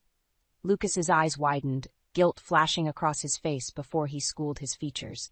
"It's not like that. Emily needs us. I'm just trying to help her." "By destroying our marriage?" I countered, my voice breaking. Emily pulled away from Lucas, wiping her crocodile tears. "I told you, Sarah, you're only pushing him away. Lucas deserves someone who truly understands him." I watched as Lucas's hand found Emily's, their fingers intertwining. The gesture, so small yet so intimate, was the final nail in the coffin of my marriage. "I want a divorce," I said, the words tasting like ash in my mouth. Lucas flinched, but I saw the relief in his eyes. "Sarah, please. We can work this out. We just need time." "Time for what?" I interrupted. "Time for you to keep lying to me? Time for her to completely take my place?" I shook my head, a bitter laugh escaping me. "No, I'm done. You two deserve each other." I turned and walked out of the room, my head held high despite the tears threatening to fall. As I climbed the stairs, I heard Emily's voice, low and triumphant. "It's for the best, Lucas. Now we can finally be together." In that moment, I knew. This wasn't just about saving my marriage anymore. This was war, and I was going to fight with everything I had. The next morning, I woke with a sense of purpose. If Lucas wanted a divorce, I'd make sure I was prepared. While he was at work, I decided to search his home office for any financial documents we might need. As I rifled through his desk drawers, my hand brushed against a thick manila envelope. My heart stopped when I pulled it out and saw the words "divorce papers" scrawled across the top in Lucas's handwriting. With trembling fingers, I opened the envelope. The papers inside were pristine, unmarked, except for Lucas's signature on the last page. He'd already signed them. He was just waiting to serve me. I sank into his chair, my world spinning. How long had he been planning this? How long had I been living a lie? A noise from the doorway startled me. I looked up to see Emily leaning against the frame, a triumphant smirk on her face. "Well, well," she said, sauntering into the room. "Looks like the cat's out of the bag." I clutched the papers to my chest. "You knew about this?" Emily laughed, the sound grating on my nerves. "Of course I knew. Who do you think helped Lucas draft them?" The betrayal cut deep, but I refused to let her see me cry. "Why?" I demanded. "Why are you doing this to me?" Her smile faded, replaced by a look of cold determination. "Because I deserve this, Sarah. I deserve Lucas, this house, this life, and you. You're just in the way." Before I could respond, we heard the front door open. Lucas's voice called out, "I'm home early. Sarah? Emily?" Emily's eyes glittered with malice. "Showtime," she whispered, then raised her voice. "We're in your office, Lucas. Sarah's found something interesting." Lucas appeared in the doorway, his face paling when he saw the papers in my hands. "Sarah, I can explain." "Explain what?" I interrupted, my voice surprisingly steady. "How you've been planning to divorce me behind my back? How you've been conspiring with your sister to kick me out of my own home?" Lucas had the decency to look ashamed, but Emily just rolled her eyes. "Oh, please, don't act so surprised. You must have known this was coming." I stood facing them both. "Actually, I didn't. I thought we had a marriage worth fighting for. I guess I was wrong." Lucas stepped forward, his hand outstretched. "Sarah, please, it's not what you think. I thought it would be easier this way." "Easier?" I laughed bitterly. "For who? You and your mistress here?" Emily bristled. "Watch it, Sarah. Remember whose house you're in." Something inside me snapped. "My house," I snarled. "My marriage, my life, and I'll be damned if I let you two take it from me without a fight." Lucas's expression hardened. "There's nothing to fight for, Sarah. It's over. Just sign the papers and we can all move on." I looked between them, my husband of 15 years and the woman who'd stolen him away. In that moment, I made a decision. "You want me to sign?" I asked, my voice dangerously low. "Fine. I'll sign, but not before I get what's rightfully mine." I turned and strode out of the office, the divorce papers clutched in my hand. Behind me, I heard Emily's triumphant laugh and Lucas's worried voice asking what I meant. As I climbed the stairs to pack my things, a plan began to form in my mind. They thought they'd won, but they had no idea what I was capable of. This wasn't just about saving my marriage anymore. This was about justice, retribution, and making sure Emily and Lucas paid for every ounce of pain they'd caused me. The war had begun, and I intended to emerge victorious. I spent the next few days in a haze of anger and determination, meticulously planning my next move. I'd contacted a divorce lawyer, gathered financial documents, and started looking for a new place to live. But I wasn't about to let Lucas and Emily off easy. On a rainy Tuesday morning, I sat at the kitchen table, divorce papers spread out before me. My hand hovered over the signature line, pen poised. This was it. The moment that would change everything. The front door opened, and Lucas walked in, shaking water from his umbrella. He froze when he saw me. "Sarah," he said cautiously. "What are you doing?" I looked up, meeting his gaze steadily. "What does it look like? I'm giving you what you want." His eyes widened as he realized what I meant. You're signing the papers?" I nodded, turning back to the documents. With a deep breath, I signed my name on each marked line, feeling a piece of my heart break with every stroke of the pen. Lucas approached slowly, as if afraid I might lash out. I didn't think you'd do it so quickly." I laughed bitterly. "What did you expect, Lucas? That I'd beg you to stay? Fight for a man who clearly doesn't want me?" He had the decency to look ashamed. "Sarah, I never meant to hurt you. It's just Emily and I." "Save it," I interrupted, standing up. "I don't want to hear your excuses, but there's something you should know." I pulled out another set of papers from my bag, sliding them across the table. Lucas picked them up, his brow furrowing as he read. "What is this?" he asked, confusion evident in his voice. "That," I said, a hint of triumph in my tone, "is a petition to sell the house. Our house. The one you so generously offered to your sister." Lucas's face paled. "You can't do this. Emily needs to find her own place to live," I snapped. "This house is half mine, and I'm not about to let you two play happy families in the home we built together." Just then, Emily waltzed in, her smug smile faltering when she saw the tension in the room. "What's going on?" I turned to her, a cold smile on my face. "Oh, just finalizing some details of the divorce. By the way, you might want to start house hunting. This place will be on the market by the end of the week." Emily's eyes widened in panic. She turned to Lucas. "You can't let her do this. Where will I go?" Lucas looked between us, clearly torn. "Sarah, please, can't we discuss this?" I shook my head, gathering up the papers. "There's nothing to discuss. The divorce is final, and the house will be sold. You two can figure out your living arrangements on your own." As I moved to leave, Emily grabbed my arm. "You vindictive bitch," she hissed. "You won't get away with this." I yanked my arm free, fixing her with a steely glare. "Watch me." With that, I walked out of the kitchen, head held high. As I reached the front door, I heard Lucas call out, "Sarah, wait! Where will you go?" I paused, hand on the doorknob. Without turning around, I replied, "Anywhere but here." As I stepped out into the rain, I felt a weight lift from my shoulders. The pain was still there, raw and throbbing, but alongside it was something new. Hope, determination, a fierce desire to reclaim my life and build something better.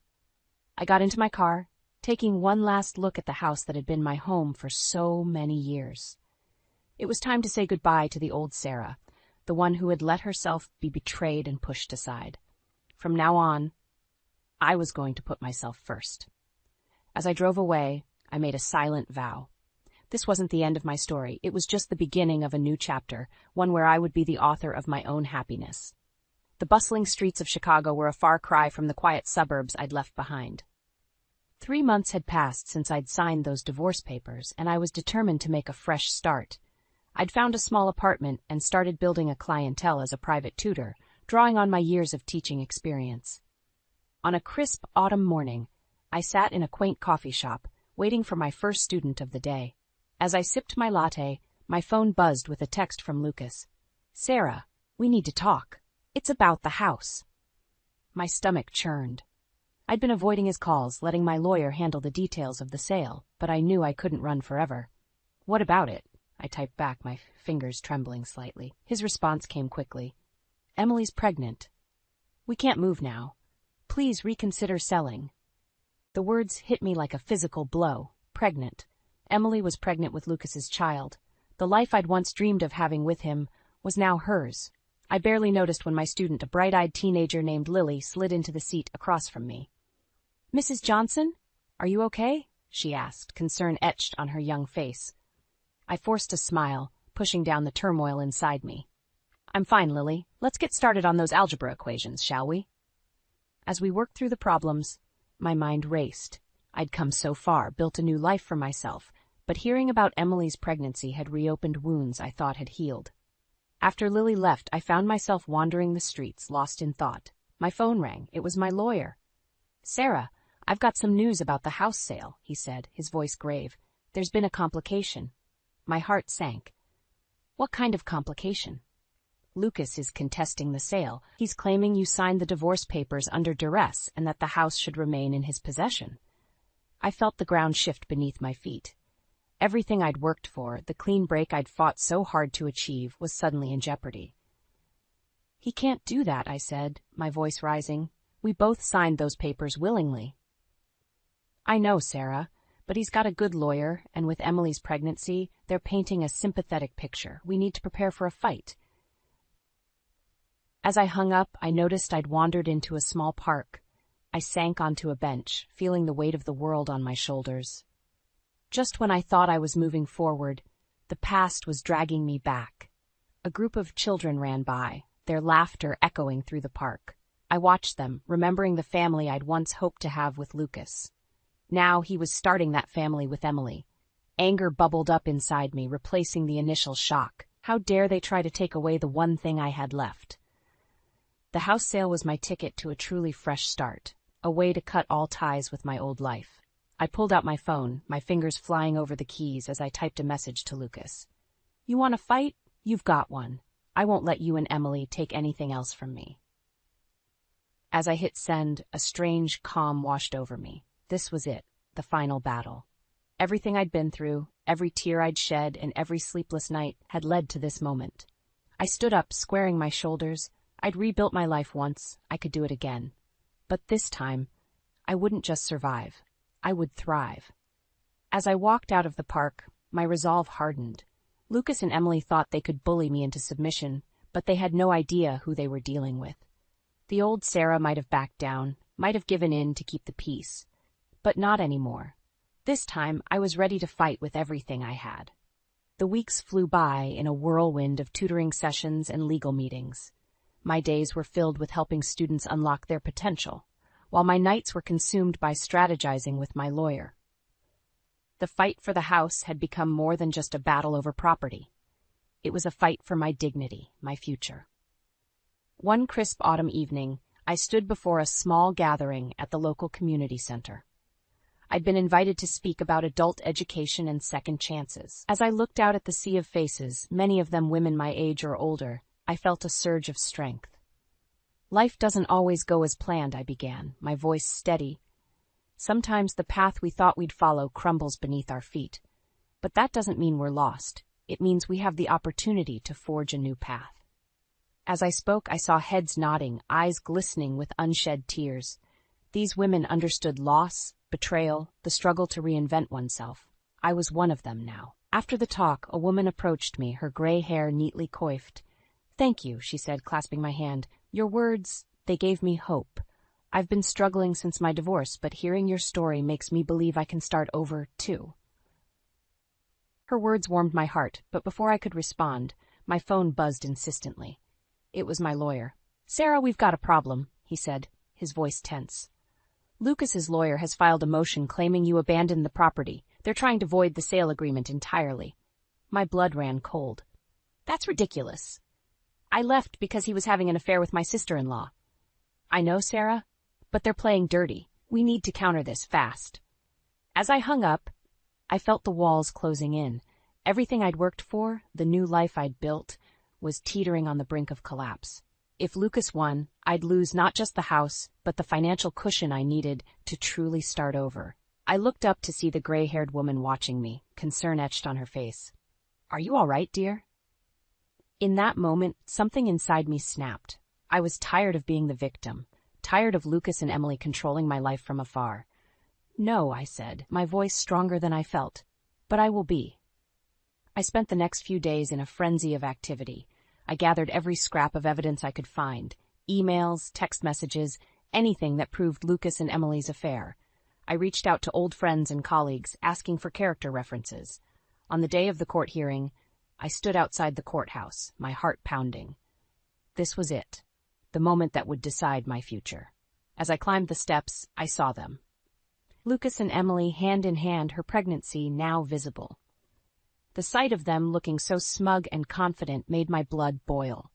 Emily caught my eye, a triumphant smirk playing on her lips.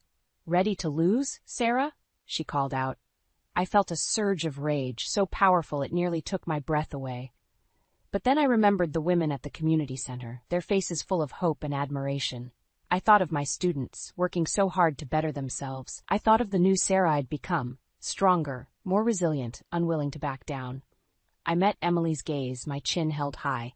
"I've already won," I said, my voice steady, "because unlike you, I don't need to steal someone else's life to be happy."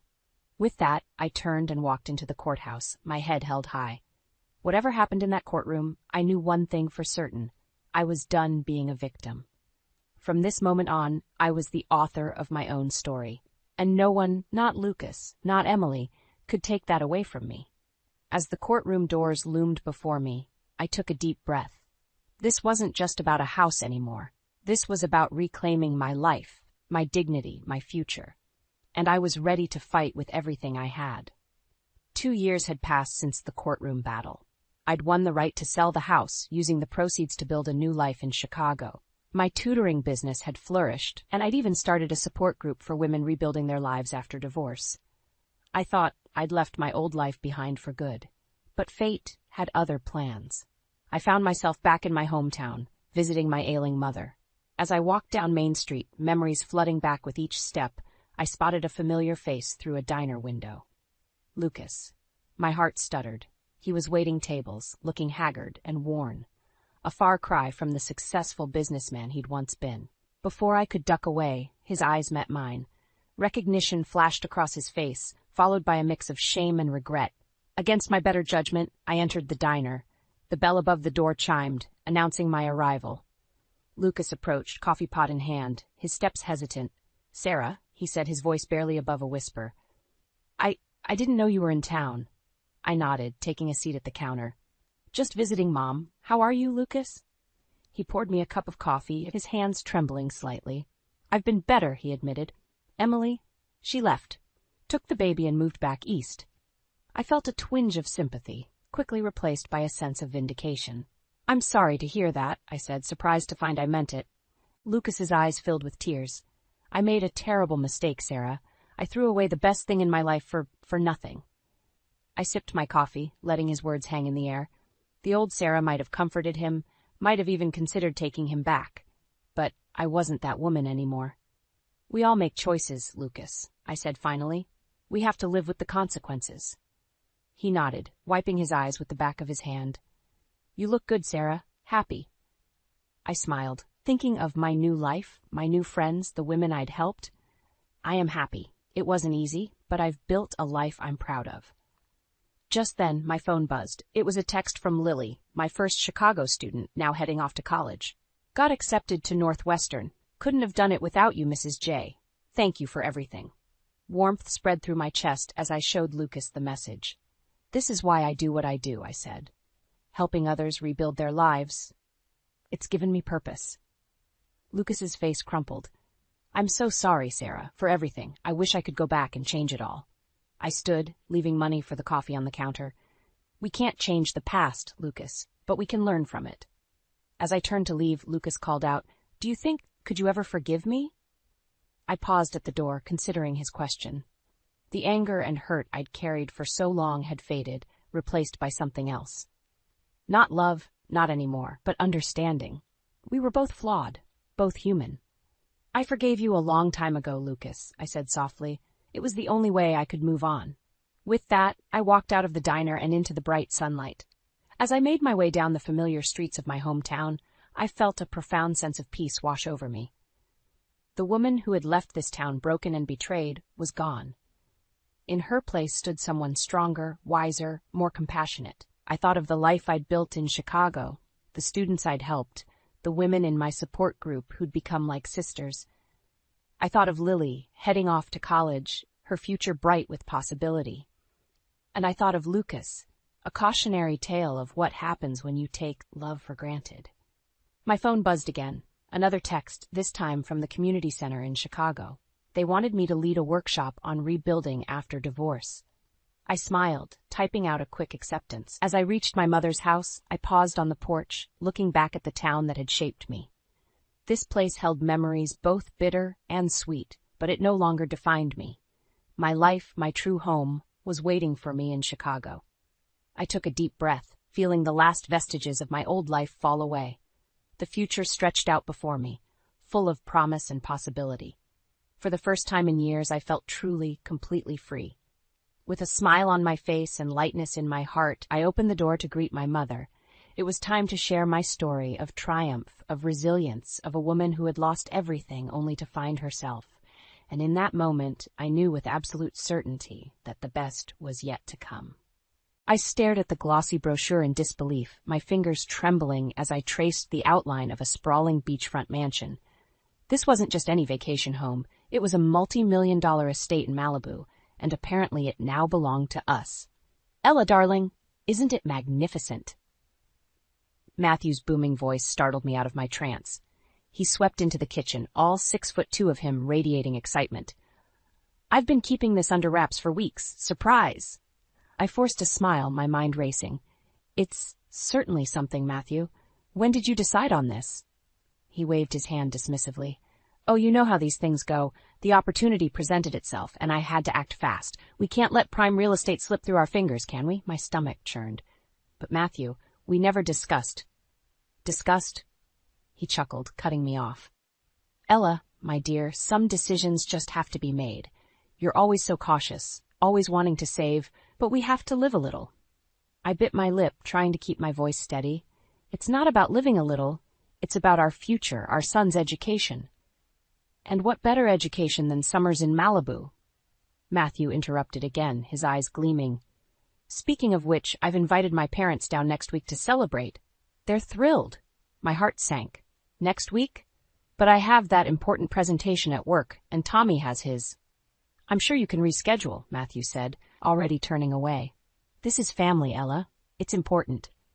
As he strode out of the kitchen, whistling cheerfully, I sank into a chair, my legs suddenly weak. This wasn't the first time Matthew had made unilateral decisions, but it was by far the most significant. Our entire financial future had just shifted without my input or consent. The sound of the front door opening jolted me back to reality. Mom? Dad? Tommy's voice called out. I quickly tucked the brochure into a drawer and plastered on a smile as our 10-year-old son bounded into the kitchen. Hey, sweetie, I said, ruffling his hair. How was school? Tommy's face lit up. Great. Miss Johnson said I got the highest score on the science test. Can we call Grandma and Grandpa to tell them? My smile faltered for a moment. That's wonderful, honey. But why don't we wait a bit before calling? Your dad's parents are coming to visit next week, and we'll be pretty busy getting ready. Tommy's excitement dimmed. Oh, but what about my birthday next month? You said we could have it at Grandma and Grandpa's farm, remember? I felt a pang in my chest. We'll have to see, sweetie. Things might be a bit complicated with the new house and all. New house? Tommy's eyes widened. What new house? I cursed inwardly, realizing my slip. It's a surprise your dad's planning, but let's not talk about it just yet, okay? Why don't you go start your homework, and I'll be up to help in a bit. As Tommy trudged upstairs, I leaned against the counter, my mind whirling. How had my life spun so far out of control? I'd always prided myself on being a planner, on working hard for our family's future. But now it felt like I was just a passenger in my own life, watching helplessly as Matthew steered us in whatever direction he pleased. The kitchen suddenly felt stifling. I needed air, needed to think. Grabbing my keys, I headed for the door. Where are you off to?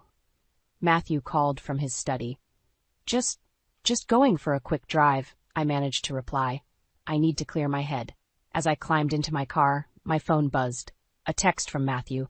Don't forget to pick up some champagne for next week's celebration. I stared at the message, a mix of emotions churning inside me. Something had to change. I couldn't keep living like this, always sidelined, always dismissed.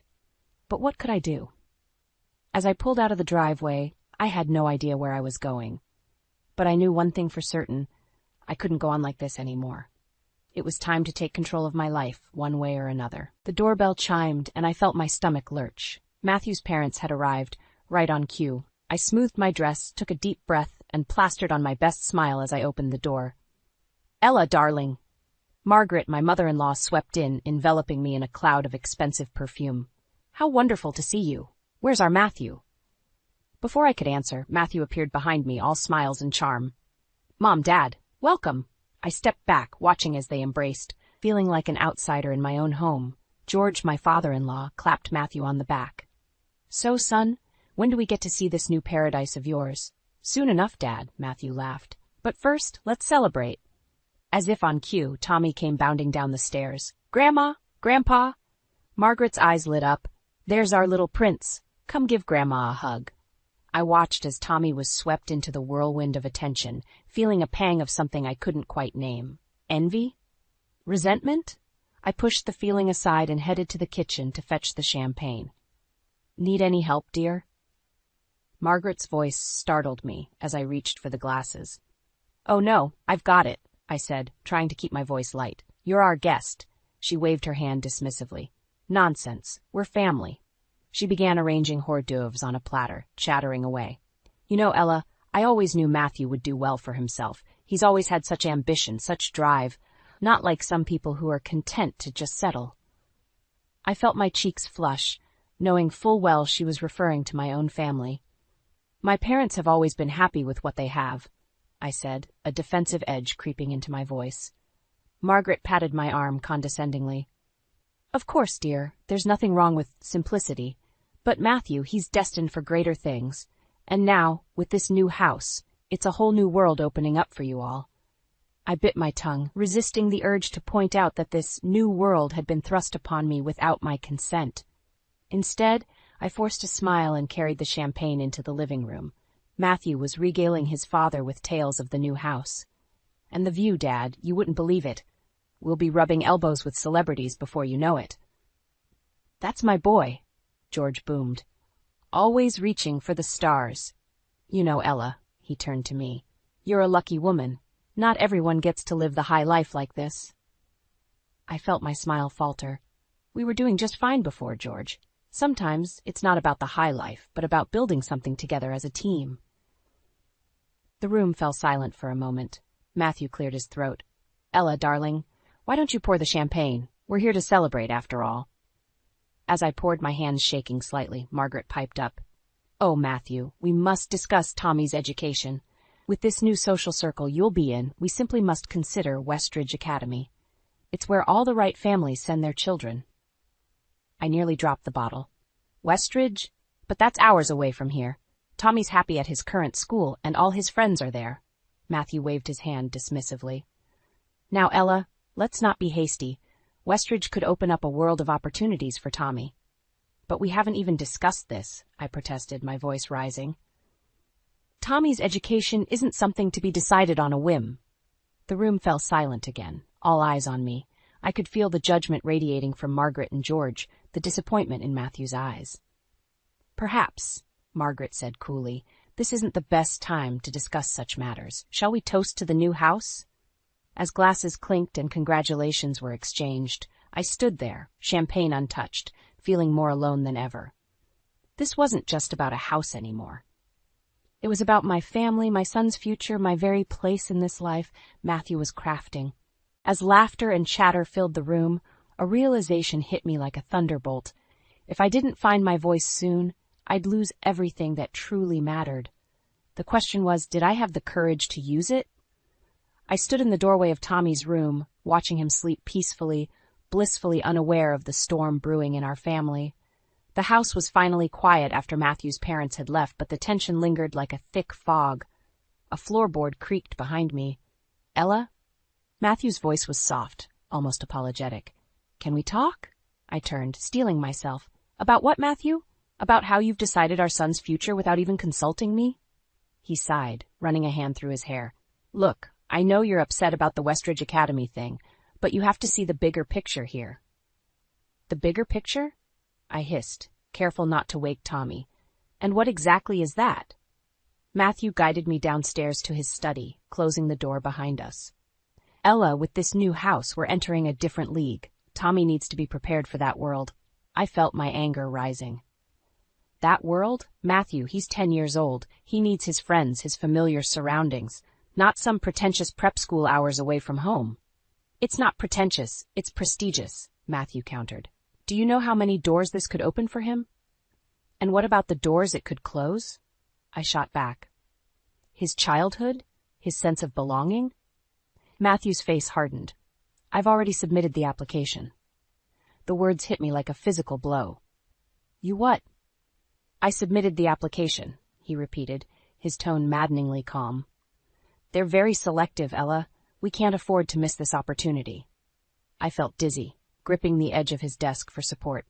How could you do this without even talking to me? Without talking to Tommy? Because I knew you'd react like this, Matthew said, exasperation creeping into his voice. You always want to play it safe, stick to what you know, but that's not how you get ahead in life. Get ahead? I echoed, incredulous. Is that all you care about? What about our son's happiness? Matthew's eyes flashed. Of course I care about his happiness, but sometimes as parents we have to make tough decisions for their future. We? I laughed bitterly. There is no we in this decision, Matthew. You've made that perfectly clear. A tense silence fell between us. I could see the muscle in Matthew's jaw working as he struggled to control his temper. Look, he finally said, his voice forcibly calm, what's done is done. The application is in. If he gets accepted, we'll discuss it as a family, I interrupted. All of us, including Tommy. Matthew's eyes narrowed. Ella, be reasonable. You can't possibly expect a child to make this kind of decision. And you can't possibly expect me to just roll over and accept every decision you make without my input, I snapped back. Just then, a small voice from the doorway made us both freeze. Mom, Dad, why are you fighting? We turned to see Tommy standing there, his eyes wide and confused. My heart sank. How much had he heard? We're not fighting, champ, Matthew said quickly, his voice suddenly warm and reassuring. Your mom and I were just having a spirited discussion about your future. I knelt down to Tommy's level, forcing a smile. Everything's okay, sweetie. Why don't you go back to bed? We'll talk in the morning. As I tucked Tommy back in, my mind was racing. This wasn't just about a school anymore. It was about my place in this family, my voice in our son's life. Returning to the study, I found Matthew pouring himself a drink. He looked up as I entered, his expression unreadable. We need to talk, I said, my voice steady despite the turmoil inside me. Really talk, Matthew, about everything. He nodded slowly, gesturing for me to sit. As I did, I realized this conversation could change everything. The question was, were we ready for what came next? The calendar on the fridge mocked me. Tommy's birthday circled in bright red marker. 2 weeks away, and still no plans. I took a deep breath and dialed my mother's number. Mom, it's me, I said, twirling the phone cord nervously. I was thinking about Tommy's birthday. Oh, honey, her voice brightened. Your father and I were just talking about that. We'd love to host it here at the farm. Tommy always has such a wonderful time with the animals. I smiled, remembering Tommy's joy during our last visit.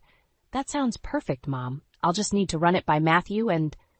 Run what by me? Matthew's voice startled me as he entered the kitchen.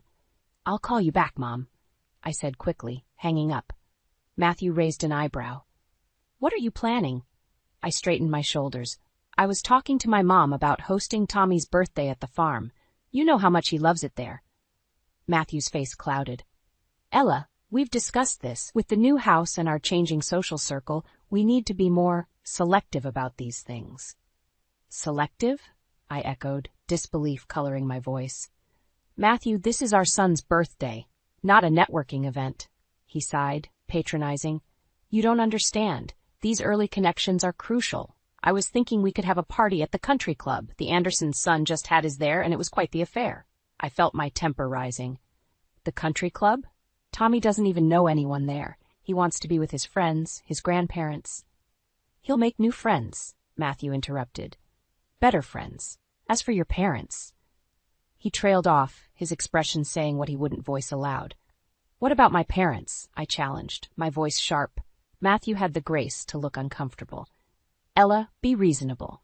They're lovely people, But they're not the sort of influence Tommy needs right now. The words hit me like a slap.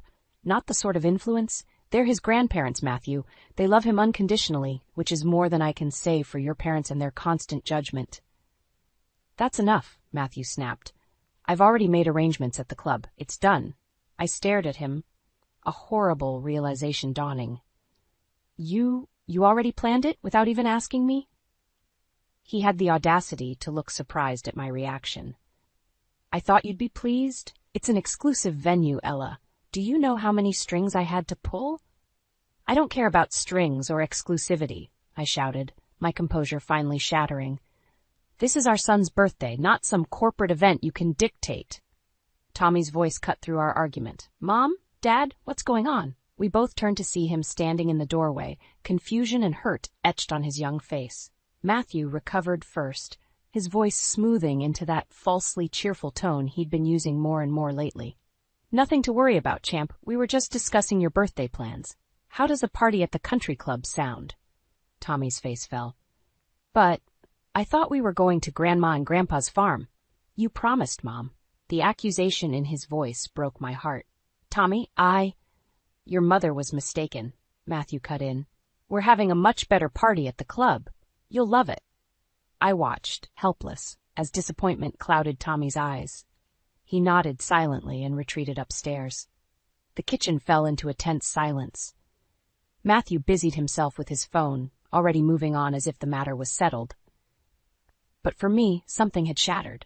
This wasn't just about a birthday party. It was about my voice in this family, my son's happiness, the values we were meant to share. As I stood there watching Matthew casually dismiss our son's wishes and my input, I felt something shift inside me. A resolve hardened, born of countless dismissals and unilateral decisions. This couldn't go on. For Tommy's sake, for my own, something had to change. I took a deep breath, steeling myself for the words I never thought I'd say. Matthew, we need to talk. About everything. About us. He looked up, surprise flickering across his face. What do you mean? I said, my voice steady despite my racing heart, that if something doesn't change, and soon, I'm not sure there's going to be an us anymore. The words hung in the air between us, heavy with implication, and as I watched shock and disbelief war on Matthew's face, I knew our lives were about to change irrevocably. The tension in our house had become unbearable. Tommy's birthday party at the country club had been a disaster. He'd spent most of it sulking in a corner, missing his friends and grandparents. Matthew, oblivious, had schmoozed with his new high society acquaintances, leaving me to deal with our miserable son. I was folding laundry when Matthew burst into the bedroom, waving an envelope. Ella! Fantastic news! Tommy's been accepted to Westridge Academy. My stomach dropped. Matthew, we agreed to discuss this as a family. He waved dismissively. Come on, Ella. This is a once-in-a-lifetime opportunity. We can't pass it up. We, I echoed, my voice rising. There is no we in this decision, Matthew. You've made that perfectly clear. His eyes narrowed. What's that supposed to mean? It means I'm tired of being sidelined in my own family. I exploded, throwing down the shirt I was folding. The house, the school, Tommy's birthday. You make all these decisions without me, without considering what I want, what Tommy wants. Matthew's face hardened. I'm doing what's best for this family. Someone has to think about our future. Our future? I laughed bitterly. Or your future, your status, your precious social climbing. Don't be ridiculous, he snapped. Everything I do is for us, for Tommy. Is it? I challenged. Because from where I'm standing, it looks like you're trying to create some perfect, polished family that fits your new lifestyle. But we're not accessories, Matthew. We're people, with feelings and opinions that you constantly ignore. His face flushed with anger. You're being hysterical. This is exactly why I make these decisions. You're too emotional, too attached to the past. We need to move forward, Ella. Up in the world.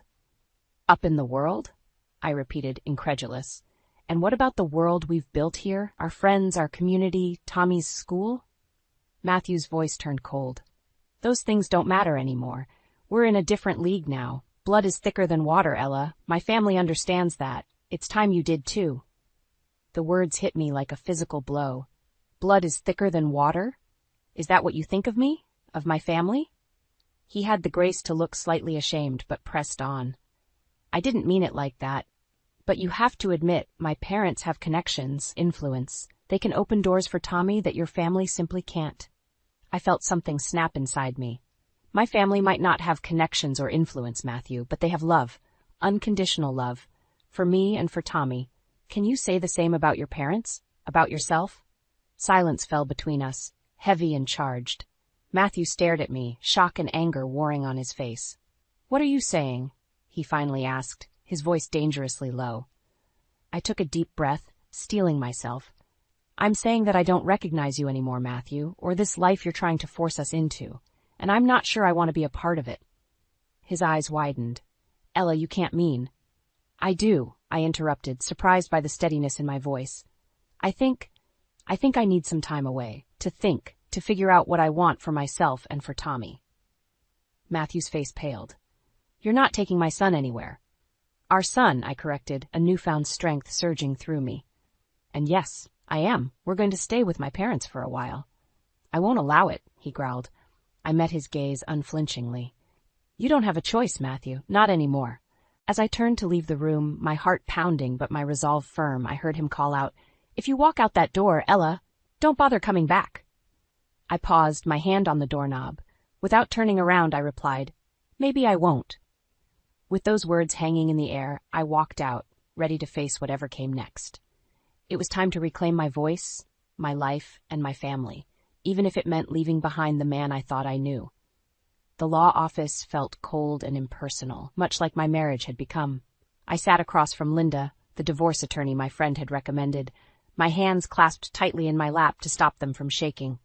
Mrs. Thompson, Linda began, her voice gentle but firm, are you absolutely certain you want to proceed with this separation?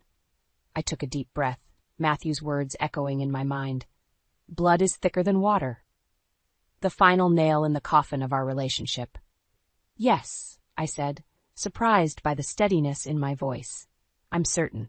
Linda nodded, pulling out a stack of papers. All right then, let's go over your options. As she spoke about custody arrangements and asset division, my mind wandered to Tommy.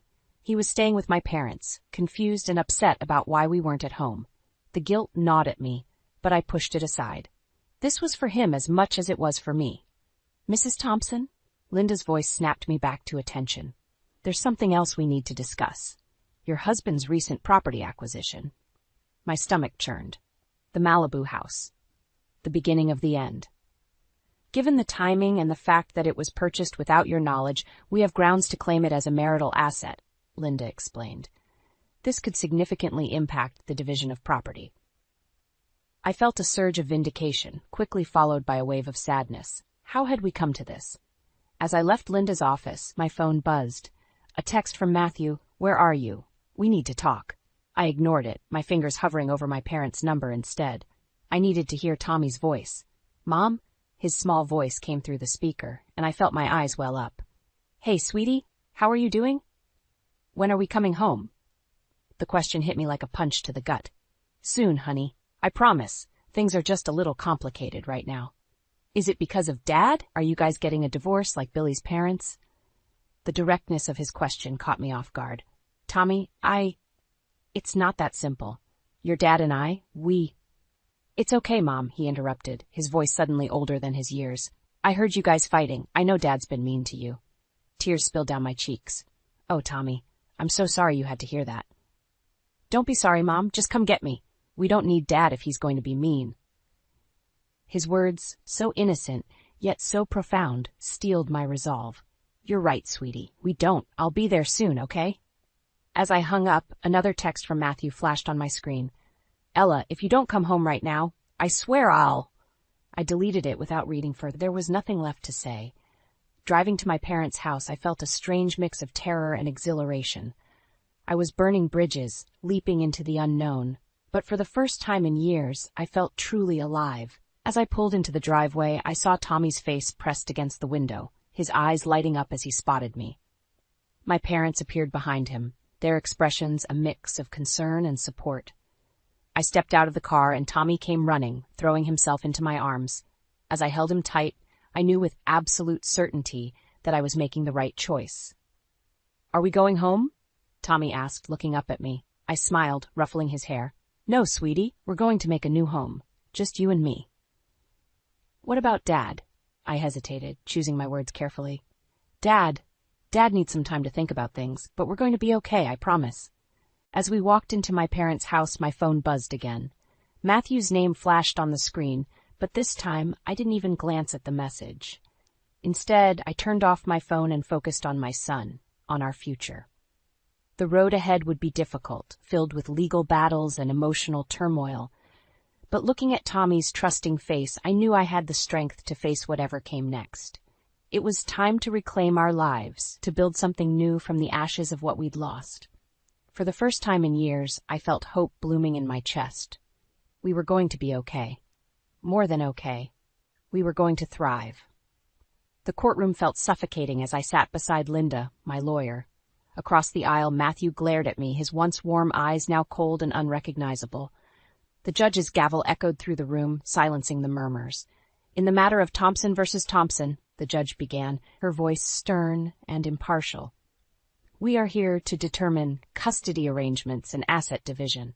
I gripped the edge of the table, my knuckles turning white. Everything hinged on this moment. Linda stood, her voice steady. Your Honor, we have evidence of Mr. Thompson's pattern of unilateral decision-making, financial manipulation, and emotional neglect towards both Mrs. Thompson and their son, Tommy.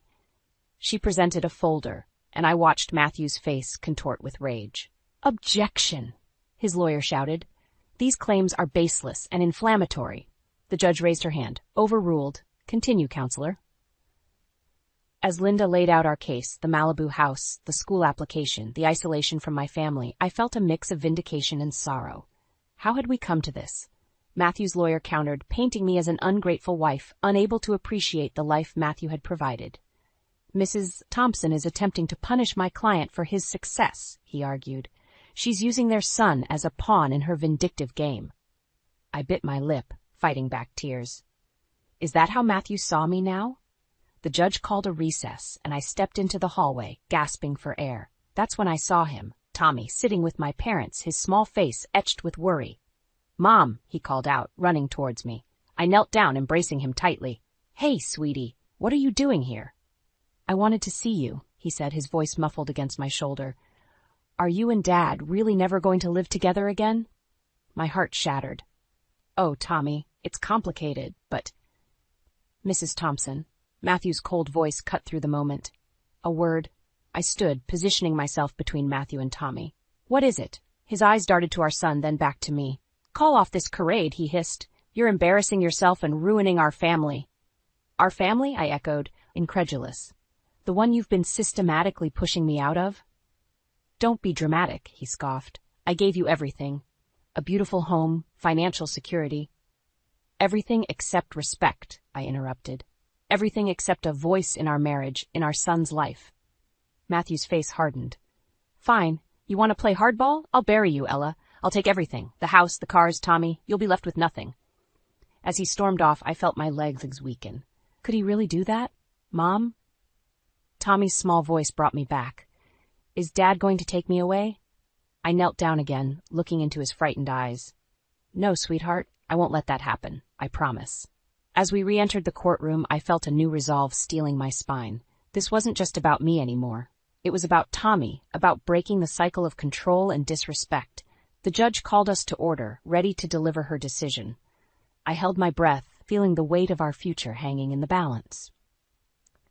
After careful consideration of the evidence presented, she began, her voice echoing in the silent courtroom, I have reached a decision regarding custody and asset division. I gripped Linda's hand, my heart pounding. This was it. The moment that would define our lives moving forward. In the matter of custody, the judge continued, I hereby grant primary custody to... Time seemed to slow down. I could hear my own heartbeat, see Matthew's confident smirk, feel the weight of Tommy's future in my hands. Whatever the judge said next would change everything. But as I sat there, trembling yet determined, I knew one thing for certain. I was done being silent, done being sidelined. Whatever happened, I would fight for my son, for my voice, for the life we deserved. The judge took a breath, ready to deliver her verdict, and I braced myself for the battle ahead. The morning sun streamed through the windows of our new apartment as I packed Tommy's lunch for school. It had been 6 months since the judge's ruling granting me primary custody and a fair division of assets. 6 months of rebuilding, of finding our footing in this new life. "Mom," Tommy called, racing into the kitchen. "Don't forget, it's career day at school. Are you still coming?" I smiled, ruffling his hair. "Wouldn't miss it for the world, kiddo." As we drove to school, I couldn't help but marvel at how far we'd come. The fear and uncertainty that had clouded those first few weeks after the divorce had given way to a quiet confidence. We were making it, Tommy and I, on our own terms. At the school, I took my place among the other parents, waiting for my turn to speak. I caught sight of Matthew across the room, here for his allotted time with Tommy. Our eyes met briefly, and I was surprised to see a flicker of something, regret, respect, in his gaze before he looked away. When it was my turn, I stood before the class, taking a deep breath. "Hello, everyone. I'm here to talk about my job as a small business owner." I saw Tommy's eyes widen with pride, and I felt a surge of confidence. "But more than that," I continued, "I want to talk about the most important job I've ever had, being a mother." As I spoke about resilience, about finding strength in adversity, I saw Matthew listening intently from the back of the room. For the first time since our split, I felt no anger towards him, only a sense of peace. After the presentations, as parents and children mingled, Matthew approached us. "You did well up there," he said, his voice lacking its usual bravado. "Both of you." Tommy beamed, looking between us uncertainly. "Thank you," I replied, surprised by the sincerity in my voice. Matthew cleared his throat. "Listen, Ella, I've been doing a lot of thinking about us, about how things ended. I owe you an apology." I felt my breath catch. This was the last thing I'd expected. "I was so caught up in creating the perfect life, the perfect image," he continued, "that I forgot what really mattered. I took you for granted, dismissed your feelings. I'm sorry." The words hung between us, years of hurt and misunderstanding slowly beginning to dissolve. "I appreciate that, Matthew," I said softly. "It means a lot to hear you say that." Tommy looked up at us, hope shining in his eyes. "Does this mean you guys are getting back together?" Matthew and I exchanged a glance, a moment of understanding passing between us. "No, sweetie," I said gently. "Your dad and I are better as friends now, but we both love you very much, and that's never going to change." Matthew nodded, placing a hand on Tommy's shoulder. "Your mom's right. We're still a family, just a different kind now." As we stood there, the three of us together yet irrevocably changed, I felt a sense of closure wash over me. The journey had been difficult, filled with pain and uncertainty, but we'd come through it stronger. Later that evening, as Tommy and I walked hand in hand through the park near our new home, he looked up at me. "Mom, are you happy now?" I paused, considering his question. Was I happy? The life I'd envisioned for myself had shattered, but from the pieces, I'd built something new, something uniquely mine. "Yes, Tommy," I said, squeezing his hand. "I'm happy. Are you?" He nodded enthusiastically. "Yeah, I like our new life, and I'm proud of you, Mom." Tears pricked my eyes as I pulled him close. "I'm proud of us, kiddo." As we continued our walk, the setting sun painting the sky in brilliant hues, I reflected on our journey. The pain, the fear, the moments of despair, they had all led us here to this moment of peace and self-discovery. I'd lost a husband, but I'd found myself. I'd given up a life of luxury, but gained something far more valuable: respect, independence, and a deeper connection with my son. This wasn't the ending I'd once imagined for myself. It was something better, a new beginning, full of possibility and hope. And as Tommy and I walked home hand in hand, I knew that whatever challenges lay ahead, we'd face them together, stronger than ever before.